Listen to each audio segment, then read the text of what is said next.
Ladies and gentlemen, can I please have your attention? No? Try again. Ladies and gentlemen, can I please have your attention? If you'll start finding your seats, we'll begin the meeting in about 2 minutes.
Ladies and gentlemen, if you'll please find a seat.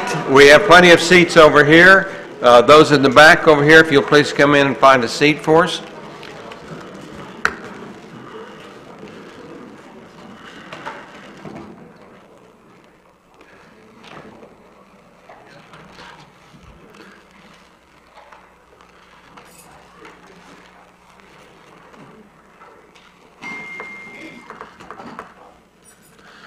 I believe there's still plenty of seats to my right.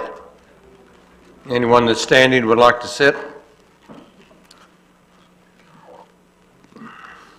I'd like to call to order the regular meeting of the Destin City Council, March 19th, 2018.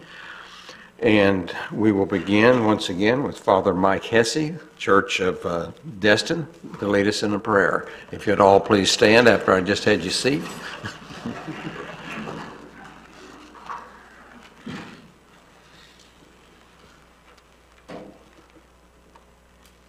I invite you to join me in prayer. Lord, you've raised up Gary Jarvis in our midst. The people of this community have elected him to be our mayor. I ask your blessing and anointing be on him as he seeks to join the rest of the council members as a servant leader. You've raised up Skip Overdeer. We've elected him to fill the position so ably served by Jim Foreman.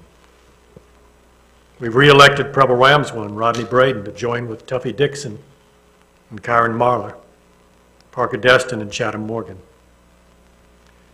Together may they lead lives marked by integrity and wisdom and discernment, that through them this city and the lives of her people would be made better and better.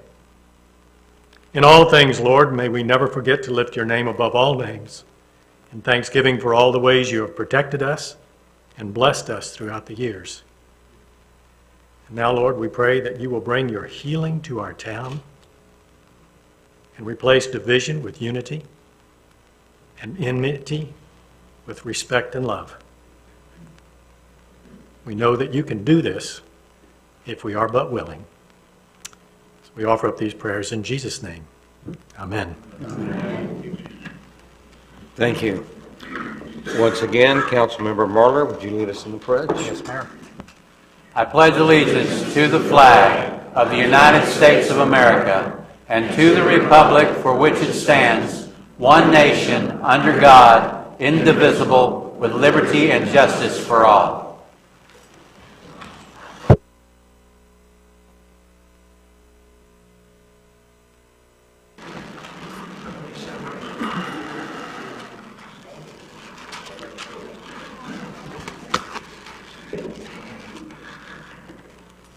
As I've about ended my three-line duties on this agenda, I will turn the program over to our city manager, Ms. Lejeune. The floor is yours. Thank you, Mayor Fisher. I would like to go ahead and have the appreciation to the outgoing City Council members, Mr. Foreman and Marguerite. Would you please join me at the podium?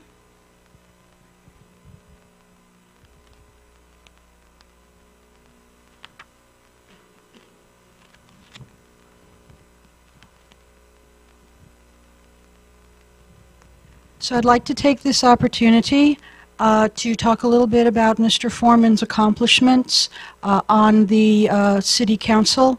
And forgive me for reading, but they're too long for me to memorize. Mr. Foreman was appointed to the Destin City Council in August of 2012 for an interim term and won the permanent council seat in the November general election.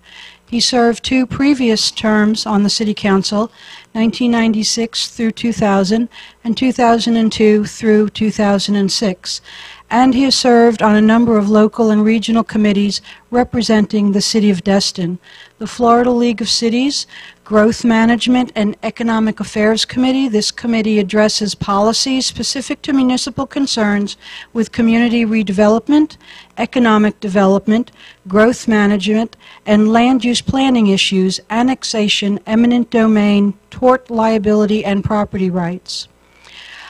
Mr. Foreman was the primary appointee for the Okaloosa County Economic Development Council Policy Board.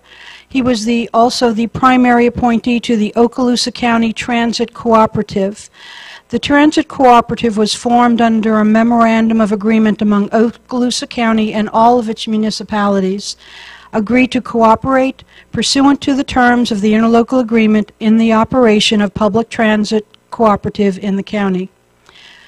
Mr. Foreman was also the primary appointee for the Okaloosa County Tourist Development Council, which is responsible for making recommendations to the Okaloosa County Board of Commissioners on disbursement of funds for projects and programs. He was the primary appointee for the Okaloosa-Walton Transportation Planning Organization, a committee of local government officials established for the purpose of making transportation-related decisions at a regional level. It discusses and votes on transportation issue of region-wide significance and decides which local transportation projects should be implemented. He was the primary appointee for the Northwest Florida Military Sustainability Partnership, which was created in 2011 as a result of an interlocal agreement among municipalities and counties to fulfill the recommendation of the June 2009 Eglin Joint Land Use Study. This entity was formed to provide a permanent input to the viability of potential mission of Eglin, AFB, Hurlburt Field, and Duke Field. Mr. Foreman was the primary appointee and chairman of the Walton-Okaloosa-Santa Rosa Regional Utility Authority. It was formed under an interlocal agreement among 3 counties and their member cities to examine water supply planning for the area. And he was also the primary appointee to the West Florida Regional Planning Council, recognized as Florida's only multi-purpose regional entity that is in a position to plan for and coordinate intergovernmental solutions to growth-related problems on greater than local issues. So at this time, we would like to present you, Mr. Foreman, with a City of Destin wristwatch. And Marguerite, for all of the evenings that you had to stay at home alone and wait for Jim to come home, we would like a small token of our appreciation. So thank you very much.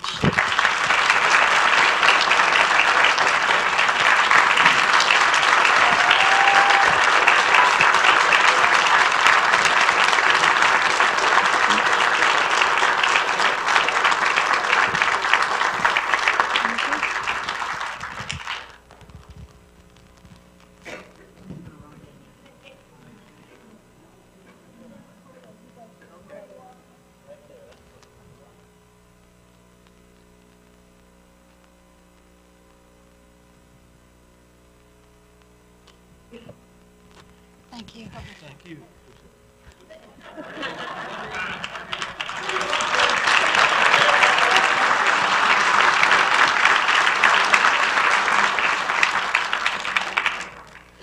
I would now like to invite Scott Fisher and his wife Roxanne to join me at the podium, please.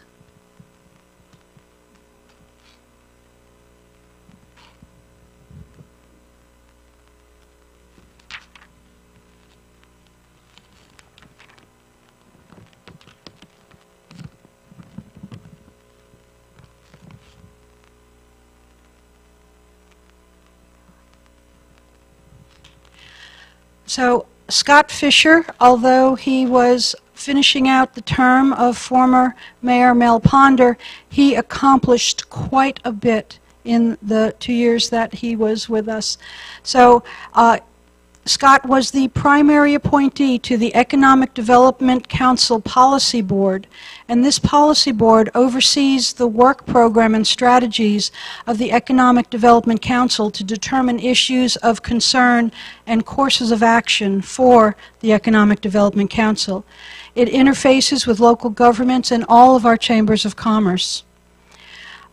He was also on the Florida League of Cities Finance, Taxation, and Personnel Committee. This committee addresses municipal roles in general finance and tax issues, home rule revenues, infrastructure funding, insurance, local option revenues, pension issues, personnel and collective bargaining issues, revenue sharing, tax and budget reform, telecommunications, and workers' compensation. He was also the primary appointee to the Okaloosa County League of Cities, designed to serve as the medium of exchange of ideas, information, and help to aid member municipalities in the solution of common problems, to unite in a central organization all Okaloosa County municipalities to promote efficiency among the officials of the incorporated cities and town of Okaloosa County. And I think you were also awarded the Home Rule Hero for the League of Cities, which means that he spent a lot of his own personal time working with our legislators in Tallahassee and making several trips up to Tallahassee so that he could inform them of what we needed here in the city of Destin.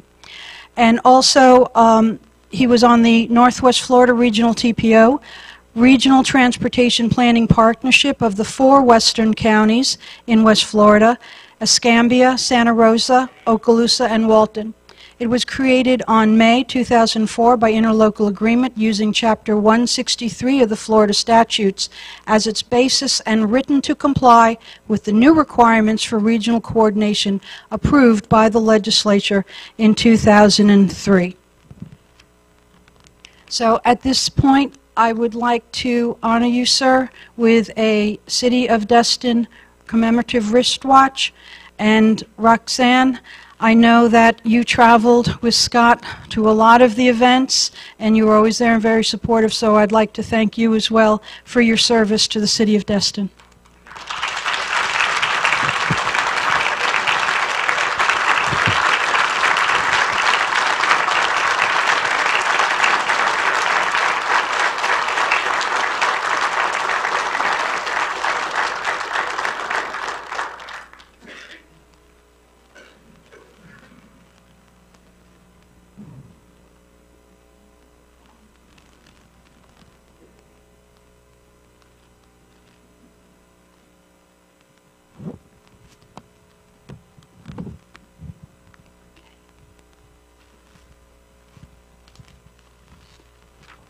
Did you want to say a few words, sir? My agenda didn't call for the mayor to have any remarks tonight, but after 2 years of this, I've never turned down a microphone. I've become very accustomed to them. I would like to take just one moment and thank the citizens of Destin for electing me to a 2-year term. I enjoyed it. It was a wonderful honor and appreciate it greatly. Most of that honor is, well, this is a lineup right here. You pretty well got them. These folks are great to work with. They're all fine people, and I cannot say enough good about them. We've had a couple of tough years, and you've got about 3 or 4 more left to go, I think. And so keep the citizens of Destin in your heart. Keep doing us a great job.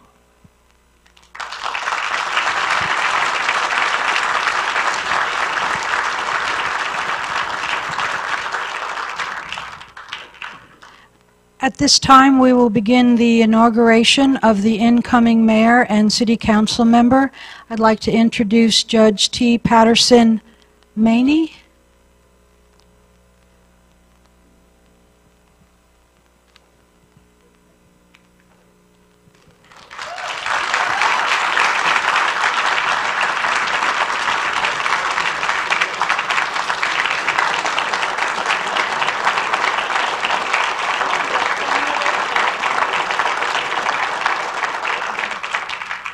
At this time, I'd like to ask Preble Ramswell to please come down to the podium to take your oath of office.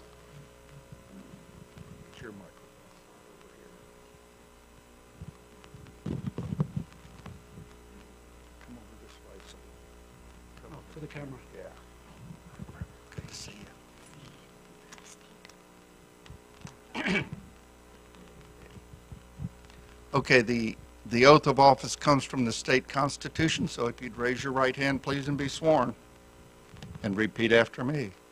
I do solemnly swear or affirm I do solemnly swear or affirm that I will support, protect, and defend that I will support, protect, and defend the Constitution and government of the United States the Constitution and government of the United States and of the state of Florida, and of the state of Florida, that I am duly qualified that I am duly qualified to hold office under the Constitution of the state, to hold office under the Constitution of the state, and that I will well and faithfully perform the duties and that I will well and faithfully perform the duties of Destin City Council member, of Destin City Council member, on which I am now about to enter, on which I am now about to enter. so help me God. So help me God. Congratulations.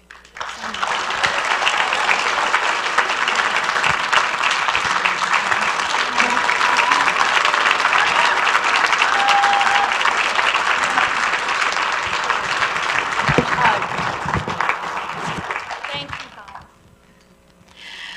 At this time, I would like to invite Mr. Rodney Braden to come down to the podium to take his oath of office.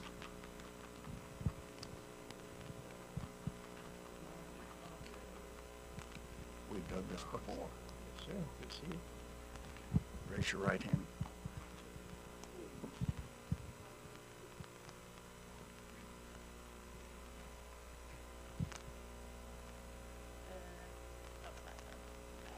That's okay. It's all right. Go ahead. All right. Raise your right hand, please, and be sworn. And repeat after me. I do solemnly swear or affirm I do solemnly swear or affirm that I will support, protect, and defend that I will support, protect, and defend the Constitution and government of the United States the Constitution and government of the United States and of the state of Florida, and of the state of Florida, that I am duly qualified to hold office that I am duly qualified to hold office under the Constitution of the state, under the Constitution of the state, and that I will well and faithfully and that I will well and faithfully perform the duties perform the duties of Destin City Council member, of Destin City Council member, on which I am now about to enter, which I am now about to enter. so help me God. So help me God. Congratulations.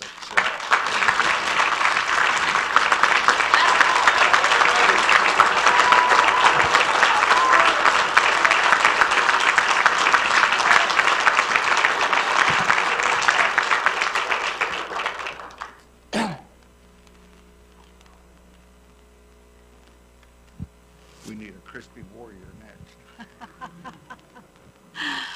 I would like to invite Mr. Skip Overdyer to come and take the councilman oath of office.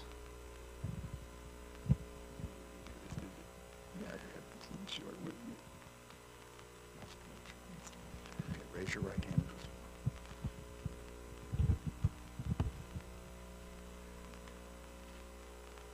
I do solemnly swear or affirm I do solemnly swear or affirm that I will support, protect, and defend, that I will support, defend, and protect and defend the Constitution and government of the United States the Constitution and government of the United States and of the state of Florida, and of the state of Florida, that I am duly qualified to hold office that I am duly qualified to hold office under the Constitution of the state under the the Constitution of the state, and that I will well and faithfully perform and that I will well and faithfully perform the duties of Destin City Council member, the duties of Destin City Council member, on which I am now about to enter. on which I am now about to enter. So help me God. So help me God. Congratulations. Nice to meet you.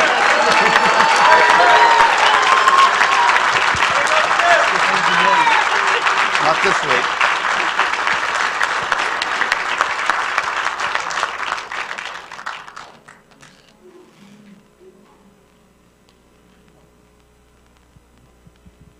And now I'd like to call Mr. Gary Jarvis up to take the oath of office for mayor.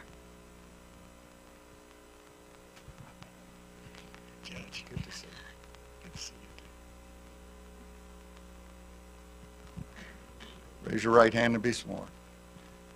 I do solemnly swear or affirm I do solemnly swear or affirm that I will support, protect, and defend that I will support, protect, and defend the Constitution and government of the United the States Constitution and government of the United States and of the state of Florida, and of the state of Florida. that I am duly qualified I am duly qualified under the Constitution of the state, under the Constitution of the state. that I will well and faithfully I will well and faithfully perform the duties of Destin City Council member, perform the duties of Destin City Council member, on which I am now about to enter. that I am now about to enter. So help me God. So help me God. Congratulations, Mr. Mayor. Thank you, Judge. Good to see you, Tony. Me too. I'm honored very much. Good to see you. Good to see you.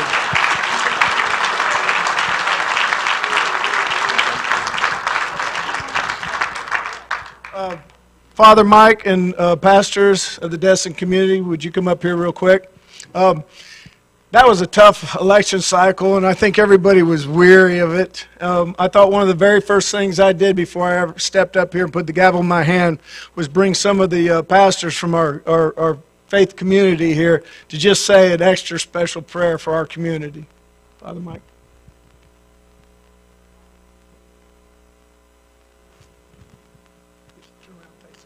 Yeah, if any of y'all want to come down and join our happy little band down here, we'd be glad. It'd be wonderful. It would just turn around.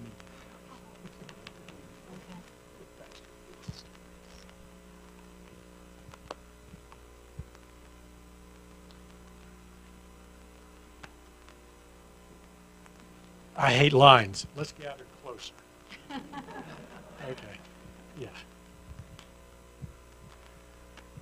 Well, let's pray. Lord God, Heavenly Father,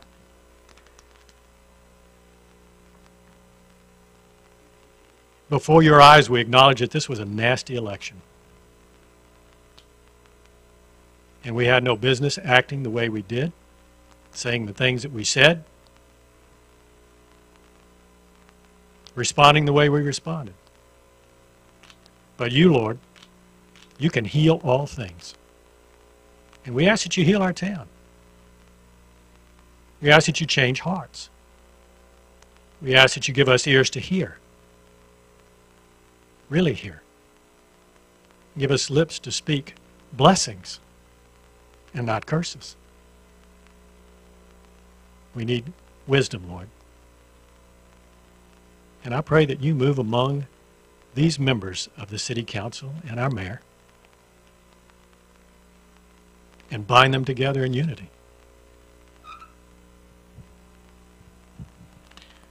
Father, I thank you that you love this city. Your heart is toward us. We ask your special favor upon this mayor, Gary, and upon these council members, the city manager and her staff.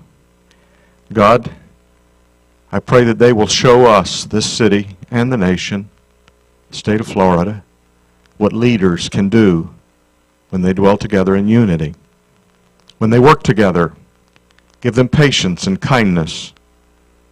Give them discretion and wisdom. May they walk in the fear of God and in respect for the citizens of this city. God, we're privileged people and we're so grateful for what you've done for us.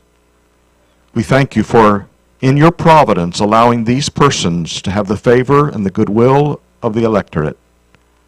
And we pray now that they will work as if they will be responsible to you. In the name of Christ, amen.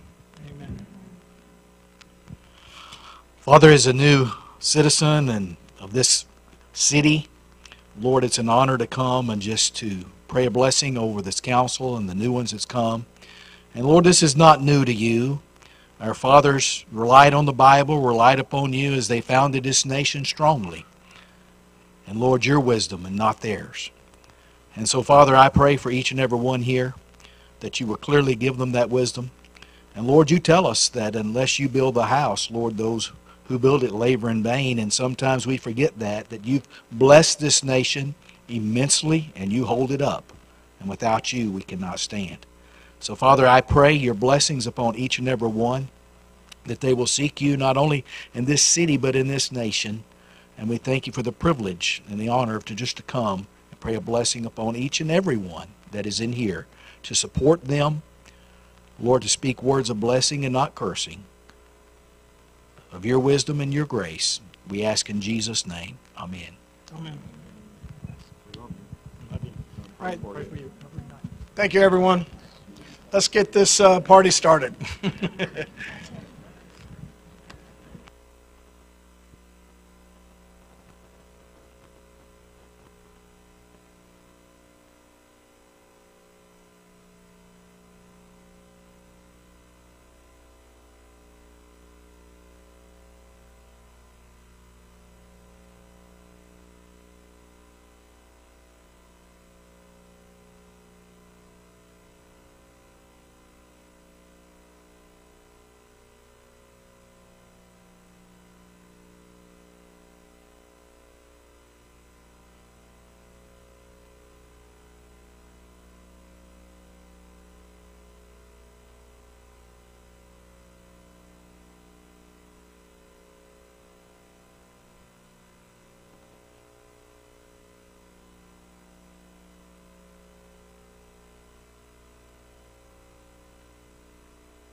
Could everyone grab a seat, please?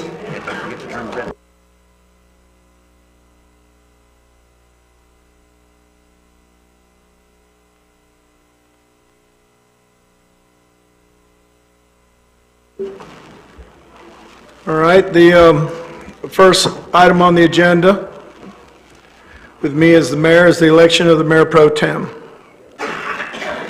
Does anyone have a motion they would like to make? I'll move to make Preble Ramswell Mayor Pro Tem. Second. We have a second? Second. Mr. Braden, second that motion. The motion is to have Preble Ramswell as the mayor pro tem. Any discussion? All in favor?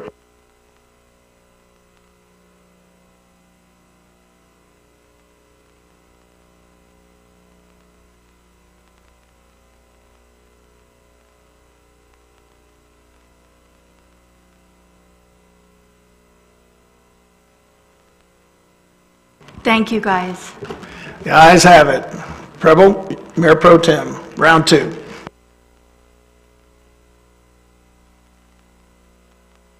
Next on the agenda is the agenda approval.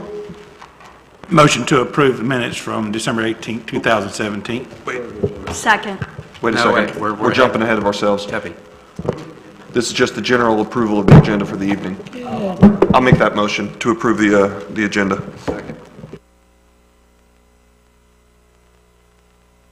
Any discussion?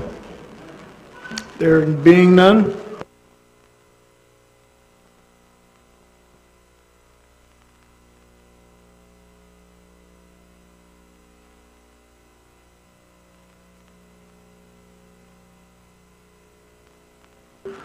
Motion to have the agenda approved passes unanimously.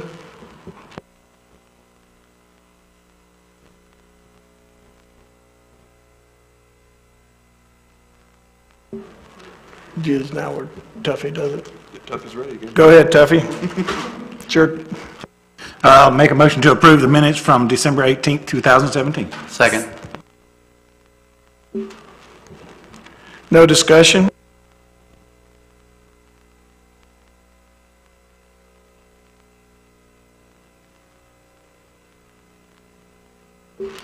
Voting is unanimous. Press on to item number 2, which will be the Gulf Coast Economy Enhanced Project, Pump Out USA. And Mr. Craig Barker will be the speaker. Mr. Barker. Mayor and council members, thank you very much for the opportunity to be here. I'm Craig Barker, 726 Beach Drive, Destin, Florida. Before I begin discussing the project that I'm volunteering on and happy to be here to report to you on, I'd like to say that looking back over my career of 14 years of service to the community of Destin, this is one of the toughest jobs that you ever get the honor to do. And I just hope that when you look back in the rearview mirror, as I do, that it will be one of the greatest blessings of your life as serving the community was for me. It's very special. It's an honor that I think few get to achieve, but you're getting ready to invest more than 1,000 hours a year in service to this community. It's hard work. It takes a lot of dedication. Local politics is always the toughest level.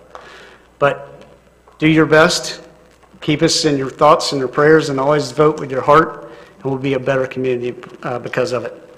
That said, Mr. Mayor, I'd like to state that I'm here as a volunteer today, and you have in your package something called the Gulf Coast Economy Enhancement Project, and I think the package is pretty clear on what it is that we're trying to do. But I'm here on behalf of Northwest Florida State College, and specifically the Choctawhatchee Basin Alliance of Northwest Florida State College. And before I answer any questions you might have about the project, I'd like to tell you a little bit about why I'm here today as a volunteer, because I think that's meaningful in the decisions that hopefully you'll make tonight. I was blessed as a young boy to grow up here in Destin. My uncle was a charter fishing captain in the Destin fleet, and so in the late 70s and early 80s, I got the privilege of going down to the Keys to fish and dive, and fell in love with the community down there as well. But I kept going back to the Keys every year to go fishing, and over time, their water quality in certain areas of the Keys became very poor. And matter of fact, in about 1990, it was so poor that you couldn't keep a bait alive in the area that I like to keep my bait pinned up. And so the Monroe County Commission became acutely aware, as the city of Destin, their greatest assets is water quality. They're an international destination for tourism. So they got very involved with trying to improve the quality of their local waterways. And they began by installing land-based pump-out facilities at nearly every marina throughout the Florida Keys. And that's so when a boat goes up to a marina, they could use a public facility to pump out their boat. It legally discharged the sewage into the pump, and it would be treated properly. That was the goal. They put in 66 pump-out facilities throughout the Keys. That didn't seem to do a whole lot of good. Then they went in and spent about $1 billion installing a central sewer system. Made sure that every upland structure in the Florida Keys was hardwired to that facility. And that did some good, but didn't solve the water quality problems. And so they went through a number of different ways and means in trying to improve their water quality holistically, and they just couldn't get through the final component, and they needed to do a better job. And so finally, they brought in Moat Marine Laboratory, who did a lot of testing and found out that, hey, we have a marine sewage problem, which meant that their boating communities, both their recreational boats, their commercial boats, and their transient boats, were discharging sewage into the waterways. The amount was not known at that time. So they called in a company called Pump Out USA. It's a local company here. They are the world's leading vendor in manufacturing pump-out vessels, and floating restrooms and the like. And the Monroe County Commission brought them down, and they entered into a public-private partnership whereby they provided free pump-outs to the entire vessel community in the Florida Keys. That program was officially established in 2010. It has grown organically since then. I'm here because 2 years ago, I went down to the Florida Keys, saw that program in operation, and I was so moved about what they had done. Everybody in their community, from the charter boat fishermen to the recreational fishermen to the scuba divers to the crab islanders like we like to call them here, everybody in that community has embraced this program, uses this program. The amount of sewage it collects is growing exponentially every year. But most importantly, it has improved their water quality. So areas of the Florida Keys, when I remember going as a child and then after college, it had been completely polluted, are now returned to 100% teeming with wildlife. You can dive, you can fish, you can eat the fish in these waters. And so the entire community is rallied behind this public-private partnership. I went and I spoke with the mayor. It's the county commission chairman. They call it the mayor, we call it chairman. He couldn't say enough about the program. I met with one community leader after another. They are so proud of this first-in-history program and what they have accomplished that I left there in the Florida Keys 2 years ago and said, we need to do the same thing here in the Florida Panhandle. So I've been personally volunteering on this project for 2 years. The project has been greatly improved. Now the Choctawhatchee Basin Alliance of Northwest Florida State College is the grant applicant. They're organizing the entire project. They're going to do three things. They're going to implement a Marine Engineering Institute, and that's because our marine industries is the #1 fastest growing industry in Northwest Florida. It's grown 75% over the last 5 years alone. It's 290% faster growth than the national average. If you speak to the college and the work they've done, they have identified that there are simply not enough eligible workforce to accommodate the needs of this rapidly growing industry. So the Marine Engineering Institute will train a workforce degree and certification programs, for example, in a 4-stroke engine, or welding, or marine electronics, or what have you, all of the propulsion systems, navigation systems, etc. The college is going to create the opportunity for young high school students and recently graduated students to earn their college degrees and certification programs so they can get to work quickly and that we can improve workforce development across Northwest Florida. Now, this is an 8-county project. It stretches from Wakulla County on the east to Escambia County on the west. So Northwest Florida State College has a 2-county footprint, Okaloosa County and Walton County, that they will be rolling this out in. Second, the Choctawhatchee Basin Alliance will be rolling out what they call a STEM education component. This will be taught at the 8th grade level, and they will emphasize marine science to the students during their formative years. The goal is twofold. A, you're getting children who are interested in that and they're passionate about that in their formative years, so when they grow up, they will want to enter into marine science and marine engineering industry. So it's operating as a feeder program to the Marine Engineering Institute.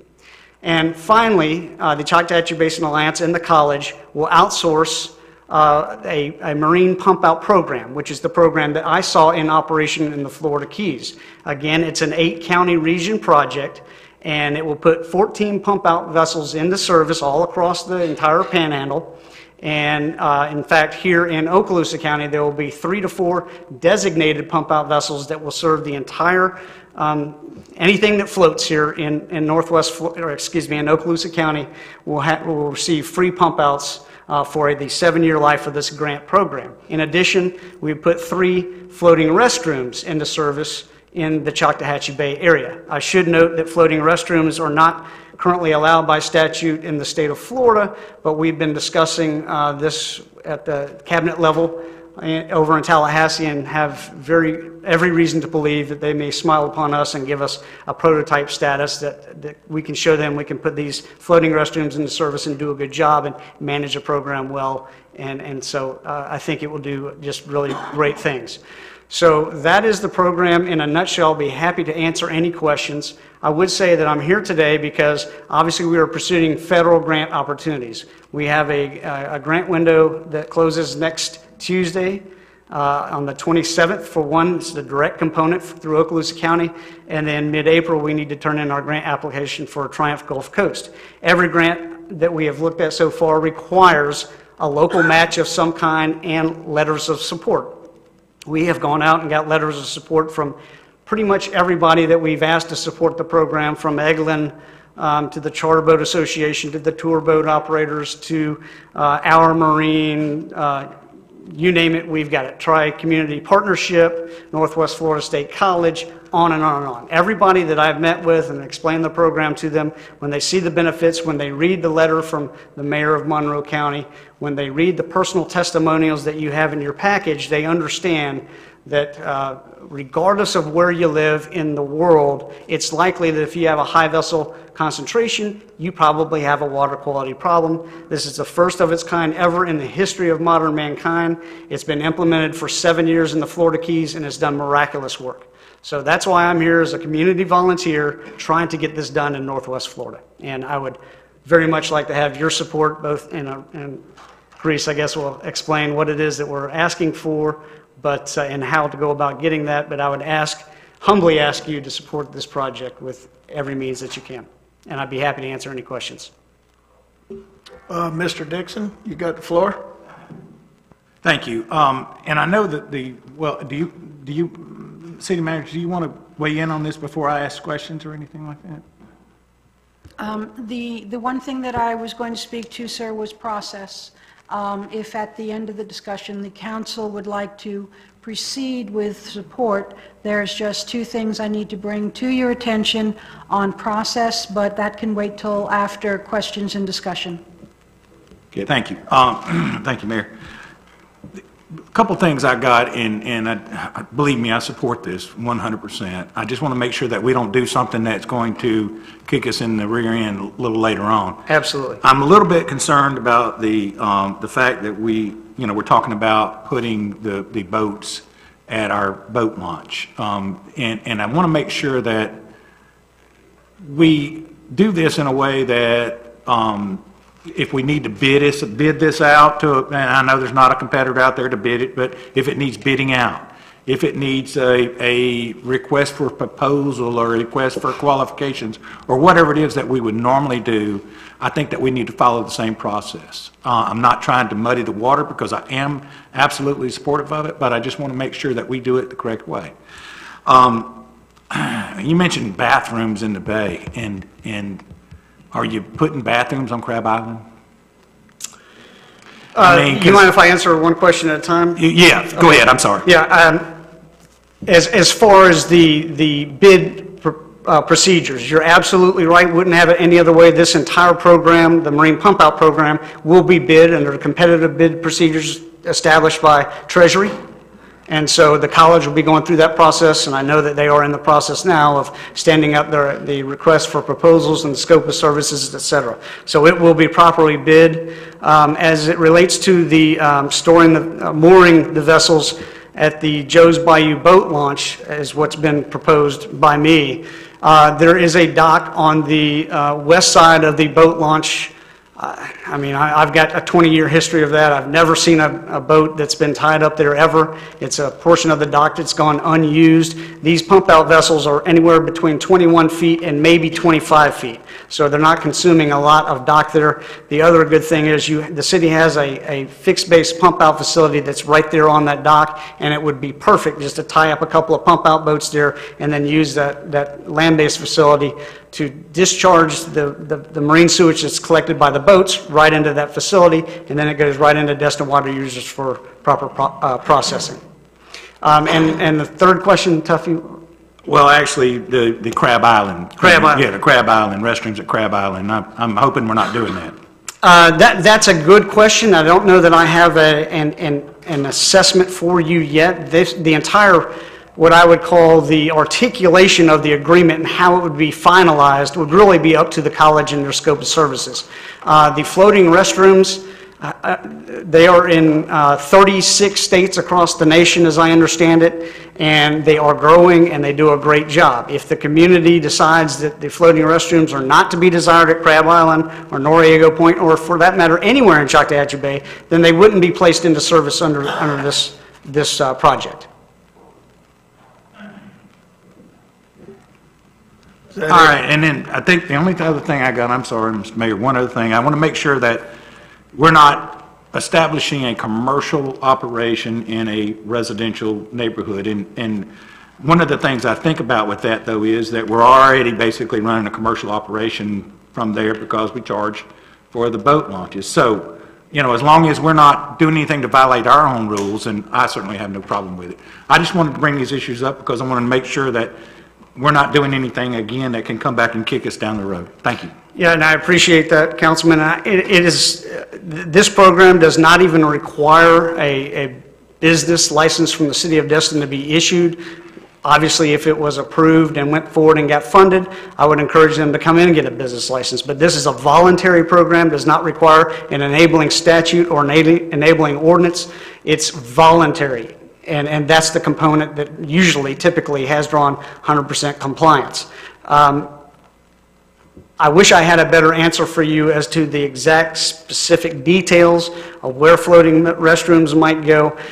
I don't have that, but I would encourage you to equate this to the exact same service that a municipal trash collection service. So when you have the big green trucks that drive down the street, this is doing the exact same thing for the boating community.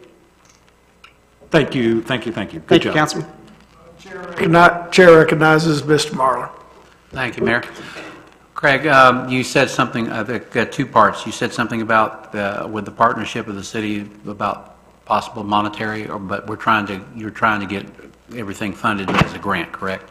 That is correct, yes, sir. So what you're not asking for any money tonight? That's correct. Okay. The other thing is, should we decide to do this, and let's say it's going to be on a more permanent basis, since we haven't actually came up with a design of what we're going to do with the concrete plant property that we purchased, would you be willing to work with our engineers and stuff if we decided to do it on a permanent basis to have an area that would be strictly for those pump out boats? Absolutely. I can't speak on behalf of the college to that level of detail, but you know, this is a flexible program right now. If you were to tell me, no, you can't have a slip, then I would report back to the college and say you need to add that cost back in there to rent a slip for the pump out boats to be moored when they're not in use. Hopefully that wouldn't occur because all the grant applications that I've seen so far require local support from the community, and it doesn't have to be high dollar volume or anything like that, just contribution of value to the project. I identified that a couple of slips on that particular portion of the dock that I've never seen used would be an easy, you know, low-hanging fruit way for the community of Destin to contribute to the project in kind. Okay, and the only other thing I have is, have we checked the capacity of our pump out station that it would handle what you're going to pump in there and with the water department and not cause an overflow or anything in our area? Oh, it would not, there's no way it would cause an overflow. These land-based pump out facilities have been in operation for 20 years in every state, and there's several, actually there's one here at Harbor Walk Marina.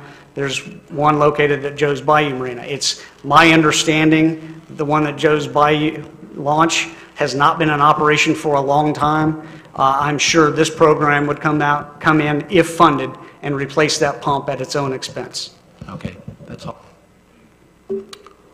Chair recognizes the city manager. There's a discussion right at the moment. Would you?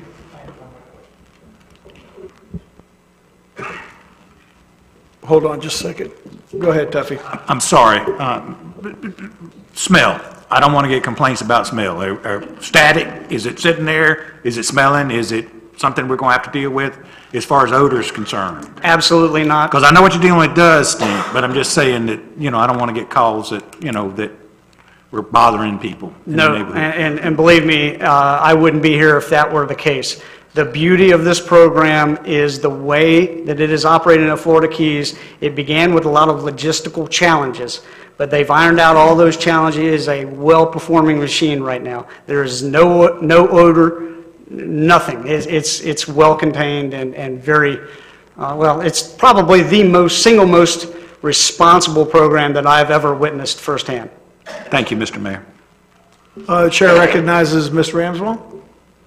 Thank you, Mayor. I think I've pieced together from the different conversations, but we do have a pump-out station at the launch. It's just not operational. Is that correct? Yes, and that's secondhand. This past summer, I was speaking to somebody about that, and they had just tried to use the pump, and the dock master there said that it hadn't been operational and likely wouldn't be. But under this program, if it was funded, you know, it would pay for a new pump or replace the one that's broken there. City If manager, it is. no, oh, that's perfect. City manager, you look like you had something you wanted to say about that. Yes, ma'am, it was part of my comments. I don't want to interrupt you if you had other questions. No, that was my only question. I was thinking that, especially considering that we just bought that concrete plant and we'll be doing some substantial work there ourselves, that sounds like a really good opportunity for us to help one another. Absolutely. May I continue, Mayor? Okay. So we have confirmed that the pump-out station is operational, and I have also confirmed that there is no chance of it overflowing with what it is that they would like to do. We've confirmed that through our city engineer. As far as the docking, we would need to do a revision to our Code of Ordinances, just a slight revision in both Section 15-37 under recreational activities, which prohibits anybody being docked at any of our parks overnight. So with a partnership, we could amend the ordinance to make that allowable. Also, under Chapter 5, Section 5-5, floating structures prohibited, there is a clause in there for receiving written permission from the city manager. We would just need to add, aside from a city marina, that it would also be at a city park. To talk about the Joe's Bayou expansion, we're hoping to hear in April whether or not we are going to receive the NERDA grant that we applied for, which is about $5 million, to redo the entire Joe's Bayou recreational area.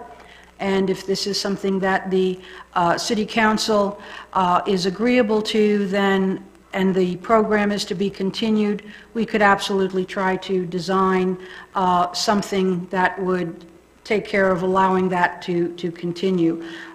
Staff has looked at this. We don't have any issues if we can change those two sections in the ordinance.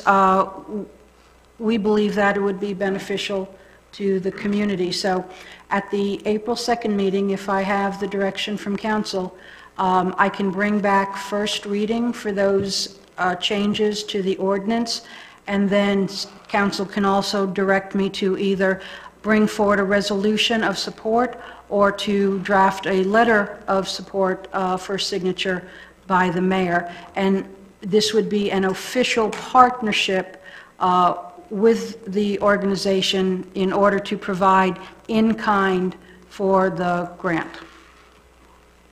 May I have one thought, since you mentioned it. The organization that's applying for the grant, and the grant applicant, and the grant administrator is the Choctawhatchee Basin Alliance of Northwest Florida State College. So it is a 501c3 that you would be partnering with, a not-for-profit. And so I'm always, to Tuffy's point, I'm always thinking, all right, where are the cobblestones and the smooth pavement here? And you don't want to create excesses or abuses or things like that. So if in amending that ordinance, one way to limit that potentiality is to make only 501c3 charitable organizations allowable uses in it. I'm sure you thought about that, but I just did. So. And I'm going to make one comment before I recognize Ms. Skip. This is right up my alley. I've been making a living on the harbor for 40 years. We have water quality issues. This city spent a lot of money in the pump out station trying to clean up the harbor. We've had issues in the Sound, the Bay, Crab Island with water quality. Some of it's hit the news, some of it was false, but it really affects our whole community, not only in the business arena, but also, more importantly, just our residents. They lose confidence whether they can even get in their boat and go out and be on the water in a safe manner with their kids, or go swimming, or go water skiing. So I'm sure that all the council members have seen the briefing materials. The end result of the program down in the Keys is pretty remarkable. And I would just recommend that, even though we're concerned about some of the things Mr. Dixon brought up, the overall net benefit to our community could be substantial. Skip, go ahead, you got the floor. Yeah, I think the city manager already answered my question, because my only concern was that we were creating some kind of a precedent of allowing somebody to use our facilities, but it sounds like we're going to have a public-private partnership, so that kind of solves that, so I'm good. Thank you, Mr. Parker. You want to... A motion? Do you want a motion for a letter of support? Yes, sir, to formalize that and to bring back at April 2nd, first reading for the changes necessary for the two sections of the ordinances. So moved. Yes, second. Second. All right. I think we've had all the discussion. If there's no further discussion, let's go ahead and vote.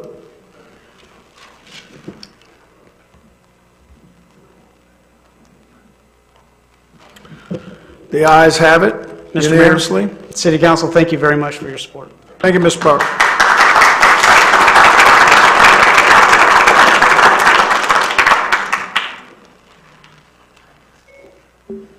All right, up next is item B under number 2, resurface of State Route 30, US 98 from East Pass Bridge to Airport Road. Who's going to, there we go. Hello, my name is Adam Skurlock. I'm with the Florida Department of Transportation. I'm here to give you an update on the US 98 resurfacing project from East Pass Bridge to the Airport Road. Make sure I got this under control. Here we go. All right, on the screen there is the project limits. As I said, the project begins at East Pass Bridge and then continues 3 miles until you reach Airport Road. And this is the existing typical section. It's a 4-lane urban typical. There's 2 12-foot travel lanes and 4 to 5-foot sidewalks on either side of the road.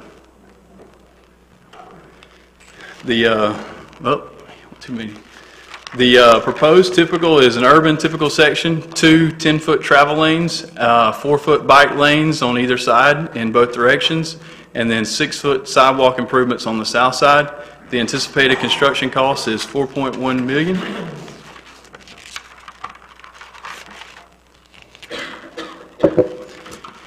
And in the next few slides, I'm going to go over a few proposed improvements in regards to access management throughout the project limits. This is the first improvement here.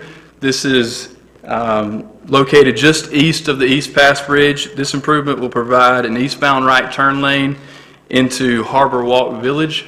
Currently, there on the top part of it, you can see the existing is a gored out area, and we're going to come through there and add in a right turn lane, put a keyhole bike lane in, and then sidewalks connected through there. All right, and this is a rendering of the existing. That the before is a small picture up in the left, and then the proposed, the after is there, the bigger picture there. Second improvement will, let me flip through, reconfigure the full median opening there into McGuire's Shopping Plaza and add a directional median opening.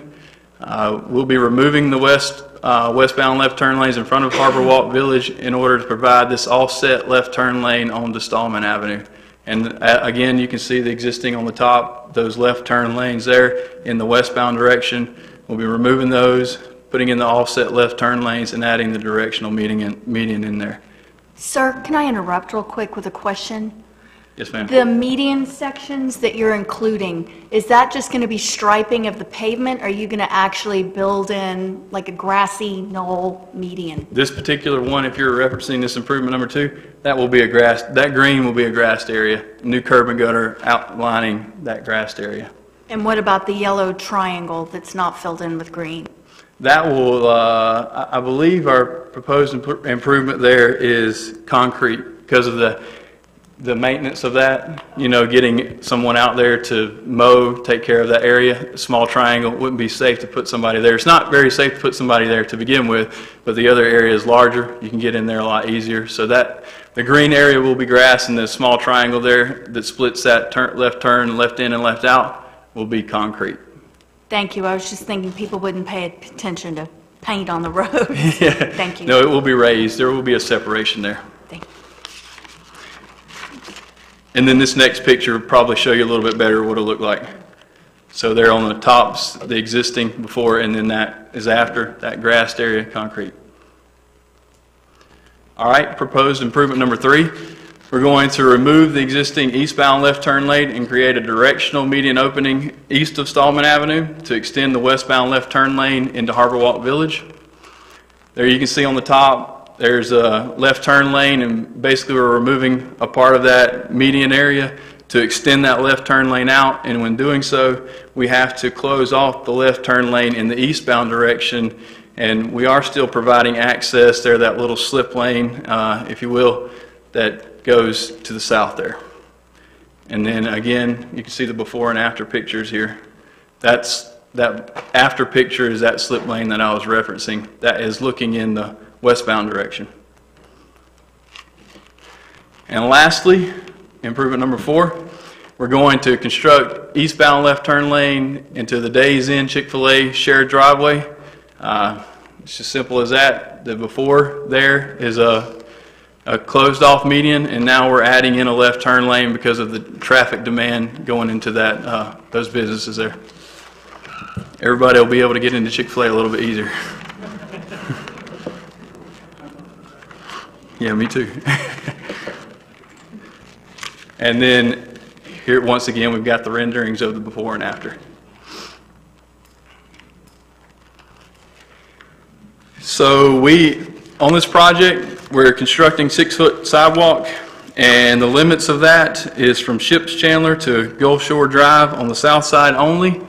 And with that, there's a limited right-of-way in various areas, and some of the existing landscaping throughout will be impacted.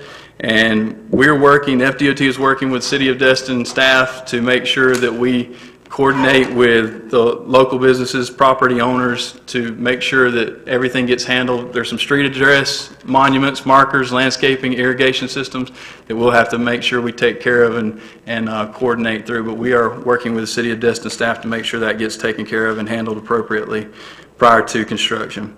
And then once construction is complete, well, one more there on my list there, lighting, you see that? We're going to be adding lighting throughout the corridor from beginning to end, which I think is something that the city was looking forward to asking about. So that's going to be beneficial for pedestrians and local users. And then, as I said earlier, the project will let October 2018, so not too far around. And once the project lets and begins construction, at the end of construction, we will also follow up with a landscape project once that 3R project is completed. And that date is not determined yet. It will depend on the construction time. So that would be all of my presentation. The FDOT project manager is Noelle Warren. She's here with me, sitting right back here. And then our consultant project manager is Tracy Boutwell. She's actually doing the design work. Those two folks, their contact information is there on the screen. And if you've got any questions, I'd be glad to answer. We have a couple questions for you here. Okay. First up, Mr. Marler, you're recognized. Thank you, Mayor. First question. We're going to continue to keep the no left turn off of Calhoun to go to the eastbound lane that we already built. We have that where you cannot come straight off of Calhoun and turn left, because we've had so many incidents there that's where the city got with you guys a long time ago when we built that one. I apologize. Area. Could you repeat that question, Okay. please? Coming off of Calhoun, which is right there at the foot of the bridge, At one time, you could make a left-hand turn to try to get onto Highway 98. We had a lot of accidents there, so we got rid of the left-hand turn lane coming off of Calhoun. You can only turn right off of Calhoun onto the bridge. We're going to continue to have that heading west. And so are we going to continue that? Yes, we won't impact that with this project. Second thing, the turn lane going into Harbor Walk. Now, is that going to start at the foot of the bridge to the stoplight?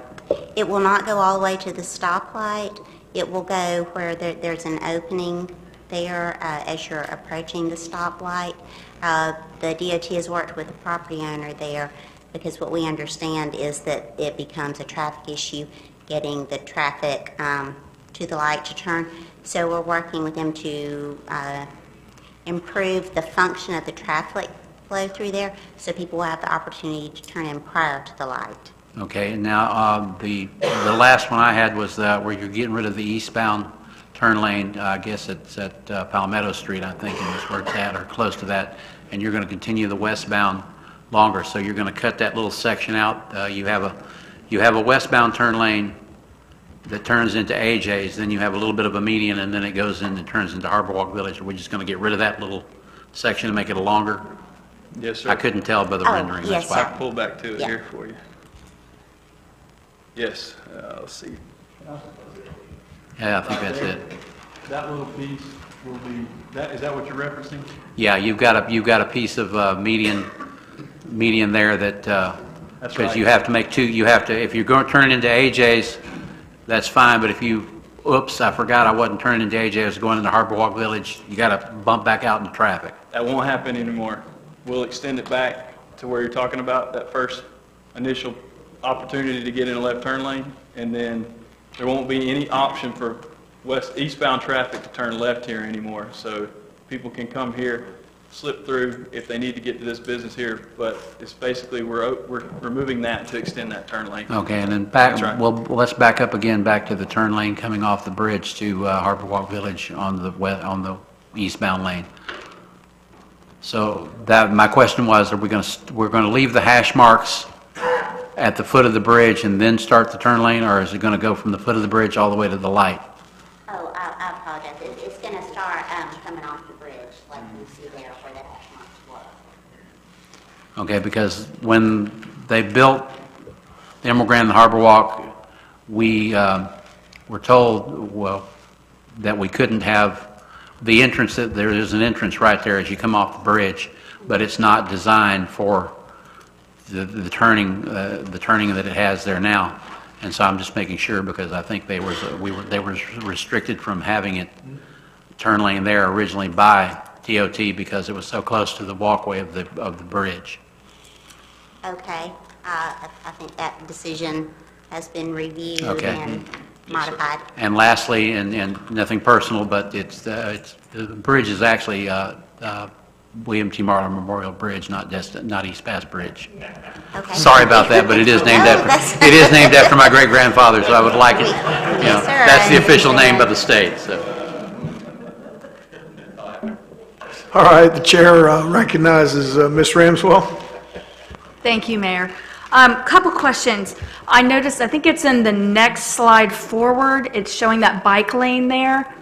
And I am all in favor of a bike lane, of course, but my concern is I would never ride my bike right in that spot in 98. I mean, that's putting your life in jeopardy. What studies have you all done to see that this works and that this is even worthwhile putting in like that and not a different way?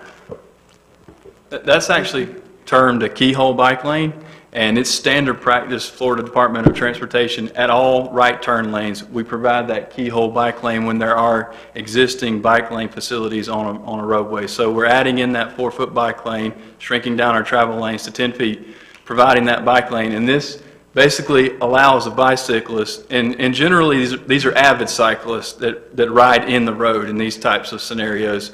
So they're wearing their helmets. They should know what they're doing. Hopefully, they understand. So when they ride through this, there's some dash striping at the beginning where the taper begins, where you first get into that right turn lane, that is supposed to notify the driver that there are cyclists coming through, and then this allows cyclists to go straight through rather than try to turn and veer and go beside the traffic as it moves through. I don't know about studies. This is not something I've studied personally, but this is standard DOT practice throughout the state of Florida. And so I'm not sure other areas in Destin. I'm not really sure offhand if I can't reference one specifically, but this has been deemed the most safe way of putting bicyclists through an intersection. All right, well, we'll go with that then. I understand where you're coming from. I wouldn't ride my bike in the road either. So yeah, especially right there. My next question actually has to do, I know Bernard is here with Gulf Power, but I noticed y'all were talking about the improvements in the lighting. And I know some things that we have mulled over in the past as a council is some sort of like a unifying theme, or maybe changing the look of the post to have, some sort of really nice landscape or theme, really, going down 98. Have y'all talked with Gulf Power at all about the plans for that lighting? And I'm sure you wouldn't have thought about decorative posts or anything, but are y'all coordinating in that regard?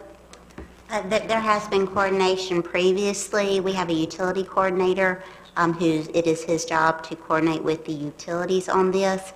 The plan is actually, due to the limited right-of-way out there, there's just not enough space for us to come in and put the decorative poles. So the plan is for the Department of Transportation to fund the lighting and then put them on the Gulf Power poles to stay within the existing right-of-way. Okay. That answers my question. Thank you. All right, Chair recognizes Mr. Dixon. Thank you. Quick question. The section of roadway that's in front of Big Kahuna's that's so rough that it's very dangerous. When will that section of roadway be fixed? Do you have any idea about that? I mean, do you know where I'm talking about? Because you need to travel over it. Every local knows to get in the left-hand lane going through there because it will break everything in your truck or car or whatever else. I'm surprised. I'm very surprised we haven't had some motorcyclists go down right there. It is truly, truly dangerous. When is that going to be taken care of? Do you know? Well, as a part of this project, we will come through and we'll repair the pavement. It's very patched right now. There'll be some work that we do to the substructure under the roadway. That there have been some efforts previously, probably about a year ago. The Florida Department of Transportation sent out an asset maintenance contractor to get in those huge drainage pipes under the road where the joints were leaking, which was causing basically the roadbed to kind of sink through the joints. So they went in and they sealed those joints. They grouted and sealed them. So now when we come through, we can fix the subsurface under the asphalt and then put the asphalt back on top of it, which we hope will fix the problem and give a much smoother surface.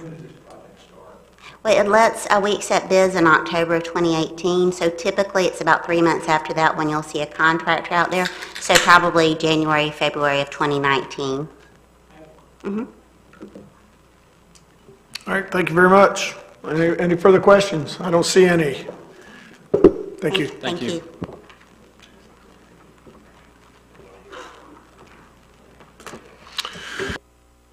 All right, next thing on the item is public comments on the agenda items that are not public hearings. I only see one card up here that Mr. Dewey Destin would like to speak on agenda item 4C. Mr. Destin, would you approach the podium?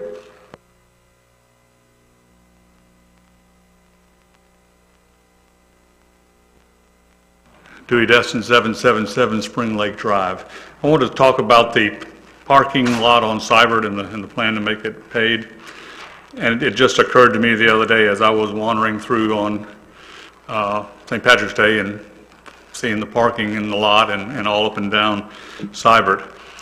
The Destin Snowbird Club uses that parking lot and, as you know, meets in the community center from December till about this time of year. There are 800 to 1,200 members of that club. The parking lot down on Cybert was originally built as an overflow parking for the community center because we did not have enough parking on the top to accommodate the snowbirds and various other community activities we have up there. So I was just wondering how we were going to accommodate the Snowbird Club if the parking up on the hill is free and the parking down on the overflow parking lot is a charge. Usually when they meet there, they fill up the parking lot around the building, fill up the parking lot down below, park along the right-of-ways, fill up McGuire's parking lot, and some go across the street over to Emerald Grand. And so I don't know how we're going to manage that group, charging some of them to park and some of them not. We certainly don't need to run them off. They are a very important, integral part of the wintertime economy. Every Tuesday, 800 to 1,000 of them go out and eat lunch. That's important to our part of Destin, so I want you all to try to figure out what in the world we're going to do to not charge half the club to park while the other gets the free parking. And the other observation I'd make is just a general observation of we're 1,000 to 1,500 parking spaces in the harbor short. By making that parking lot down there paid and putting all those no parking signs we've put up and down, all we've done is make that situation worse. We've pushed the parking on the right-of-way down to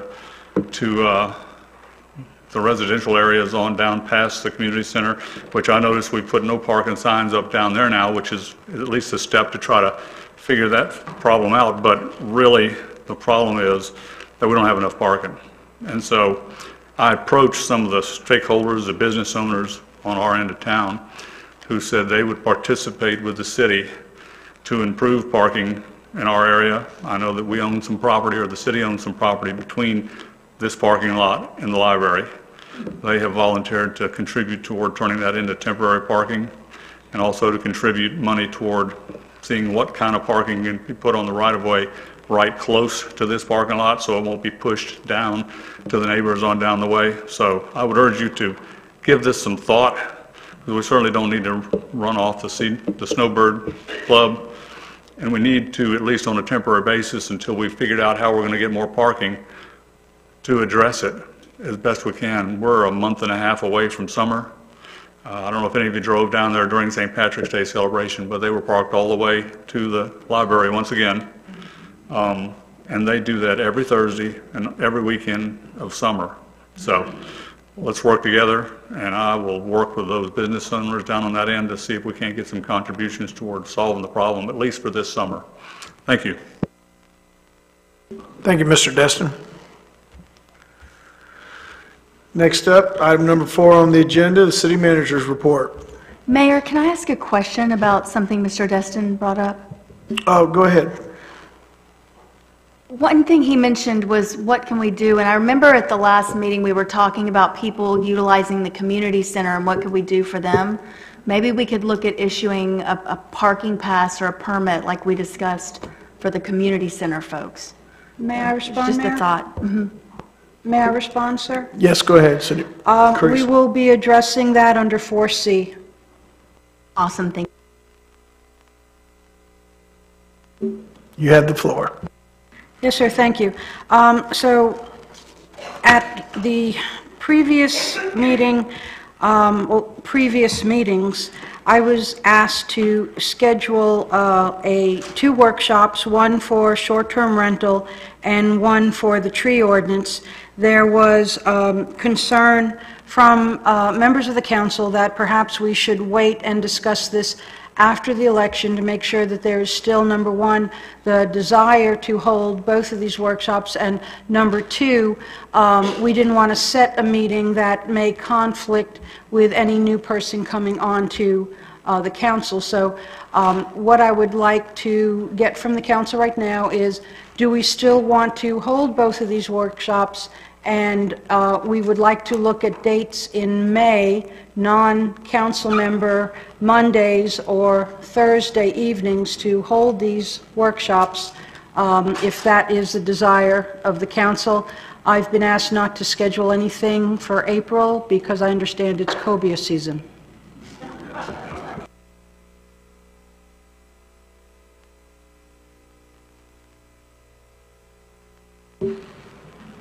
So do we have a motion here? Does anybody want to make a motion? I don't, May 14th is the only non-meeting Monday in May. The other one's Memorial Day. So that Monday's good for me, and then the Thursdays are good for me as well in May, so. And I think I would like to do the short-term rental meeting first. Yeah, go ahead and make a motion. I'll move to schedule May 14th as the short-term rental workshop. Do we have a second? We have a second. Mr. Marlar? Any further discussion? Now we can vote and get me out of this thing on my screen.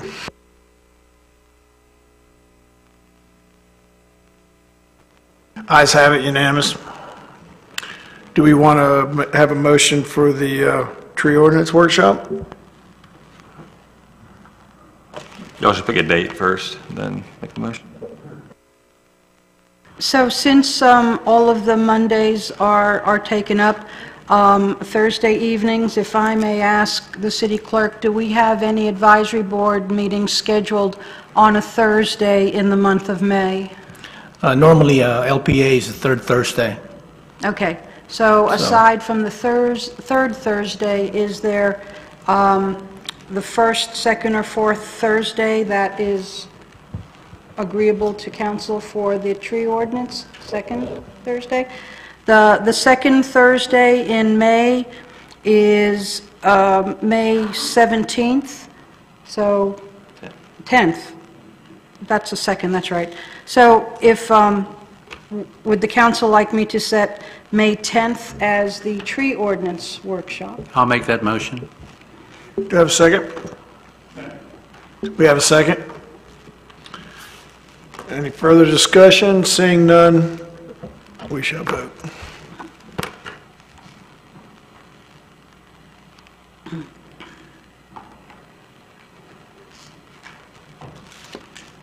City manager, these will be advertised well through our normal means. Yes, sir, they will. We'll push it out through all of our social media and Emails. advertise it. Thank you. By the way, the ayes have it. Okay. May I continue, sir? You've got the floor. Thank you. The next item is the Signature Authority, Resolution 1812. The people who are authorized to sign are listed under item number 2, discussion. Of course, we will insert Councilwoman Preble Ramswell's name as Mayor Pro Tem. Mr. Farmer, is there anything that you would like to add to this item? No, this just codifies the new mayor and the mayor pro tem as signature authorities on all of our accounts. Motion to approve. Second. I have a motion, a second. Any further discussion? Seeing none. Mayor, do we need to read the recommended motion in the record? Yes, please, could you do that? I move that the council adopt resolution 18-12. You got a second? I'll second it again. Mr. Marlar's got a second. Thank you, Mr. Braden.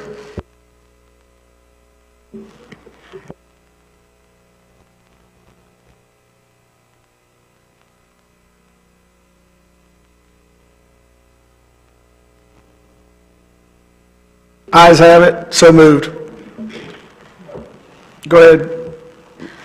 Yes, sir. The next item, 4C, is the update on the Sivert Avenue pay-to-park. I will let Mr. David Campbell introduce this item, and then I will be happy to address some of the concerns that were mentioned and also questioned by Councilmember Ramswell. Thank you, Ms. Lejeune. As we stated last meeting, we have been preparing the overflow parking at the community center on Zerby in Sibert for pay to park.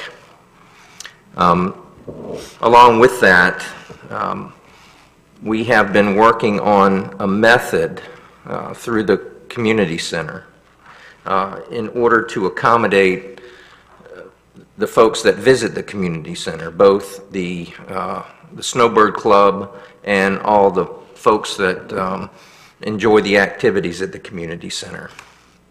So what we're going to do is those folks that go to the community center for the activities will be issued essentially a permit. And that permit will be displayed in their automobile, whether they are parking at the top of the hill or they're parking at the bottom of the hill. So when code enforcement goes by and checks the map, which they have to check for pay to park, if those spaces are occupied by a vehicle, they will check the windshield. If it has the permit, then they're allowed to park there. To address the issue of the lack of parking, once we put the no parking signs up in the right-of-way,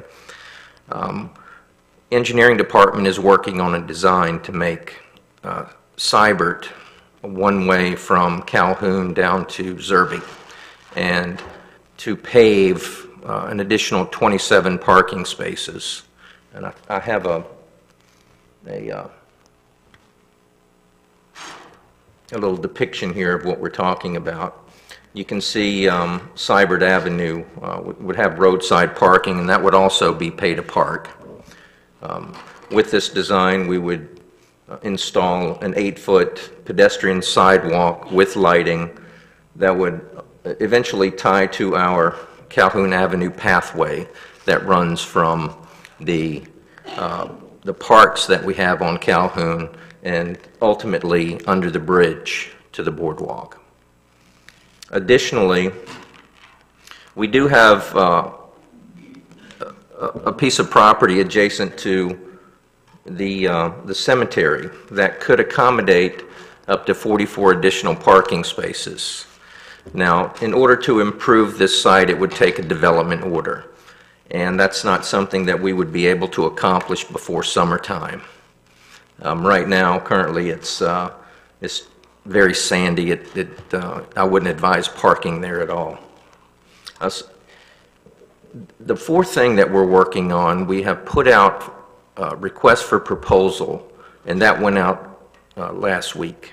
And the request for proposal is a public-private partnership to build parking garage on the Marler Street parking lot and one here at the Zerby Seibert.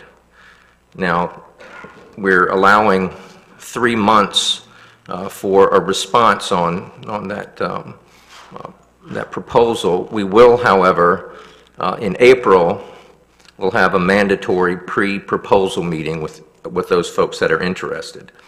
And what we're going to be talking about at that pre-proposal meeting is all the efforts that the city has had over the past few years in order to address these parking issues, in order to address our multimodal district, to describe to them how we have created a boardwalk that has generated, a vast amount of interest in the harbor and therefore lots of vehicle trips, and how we have currently allow outdoor seating at restaurants without any parking requirements.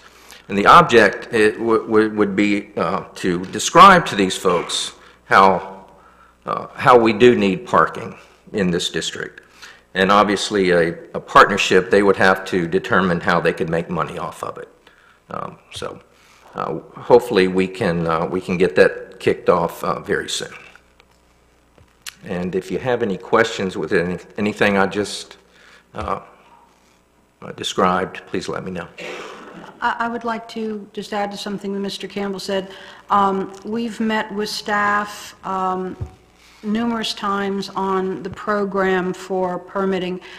We've worked very closely with Lisa Firth over at the community center, and the permit program will assist both the snowbirds and anyone who is participating in a recreational program.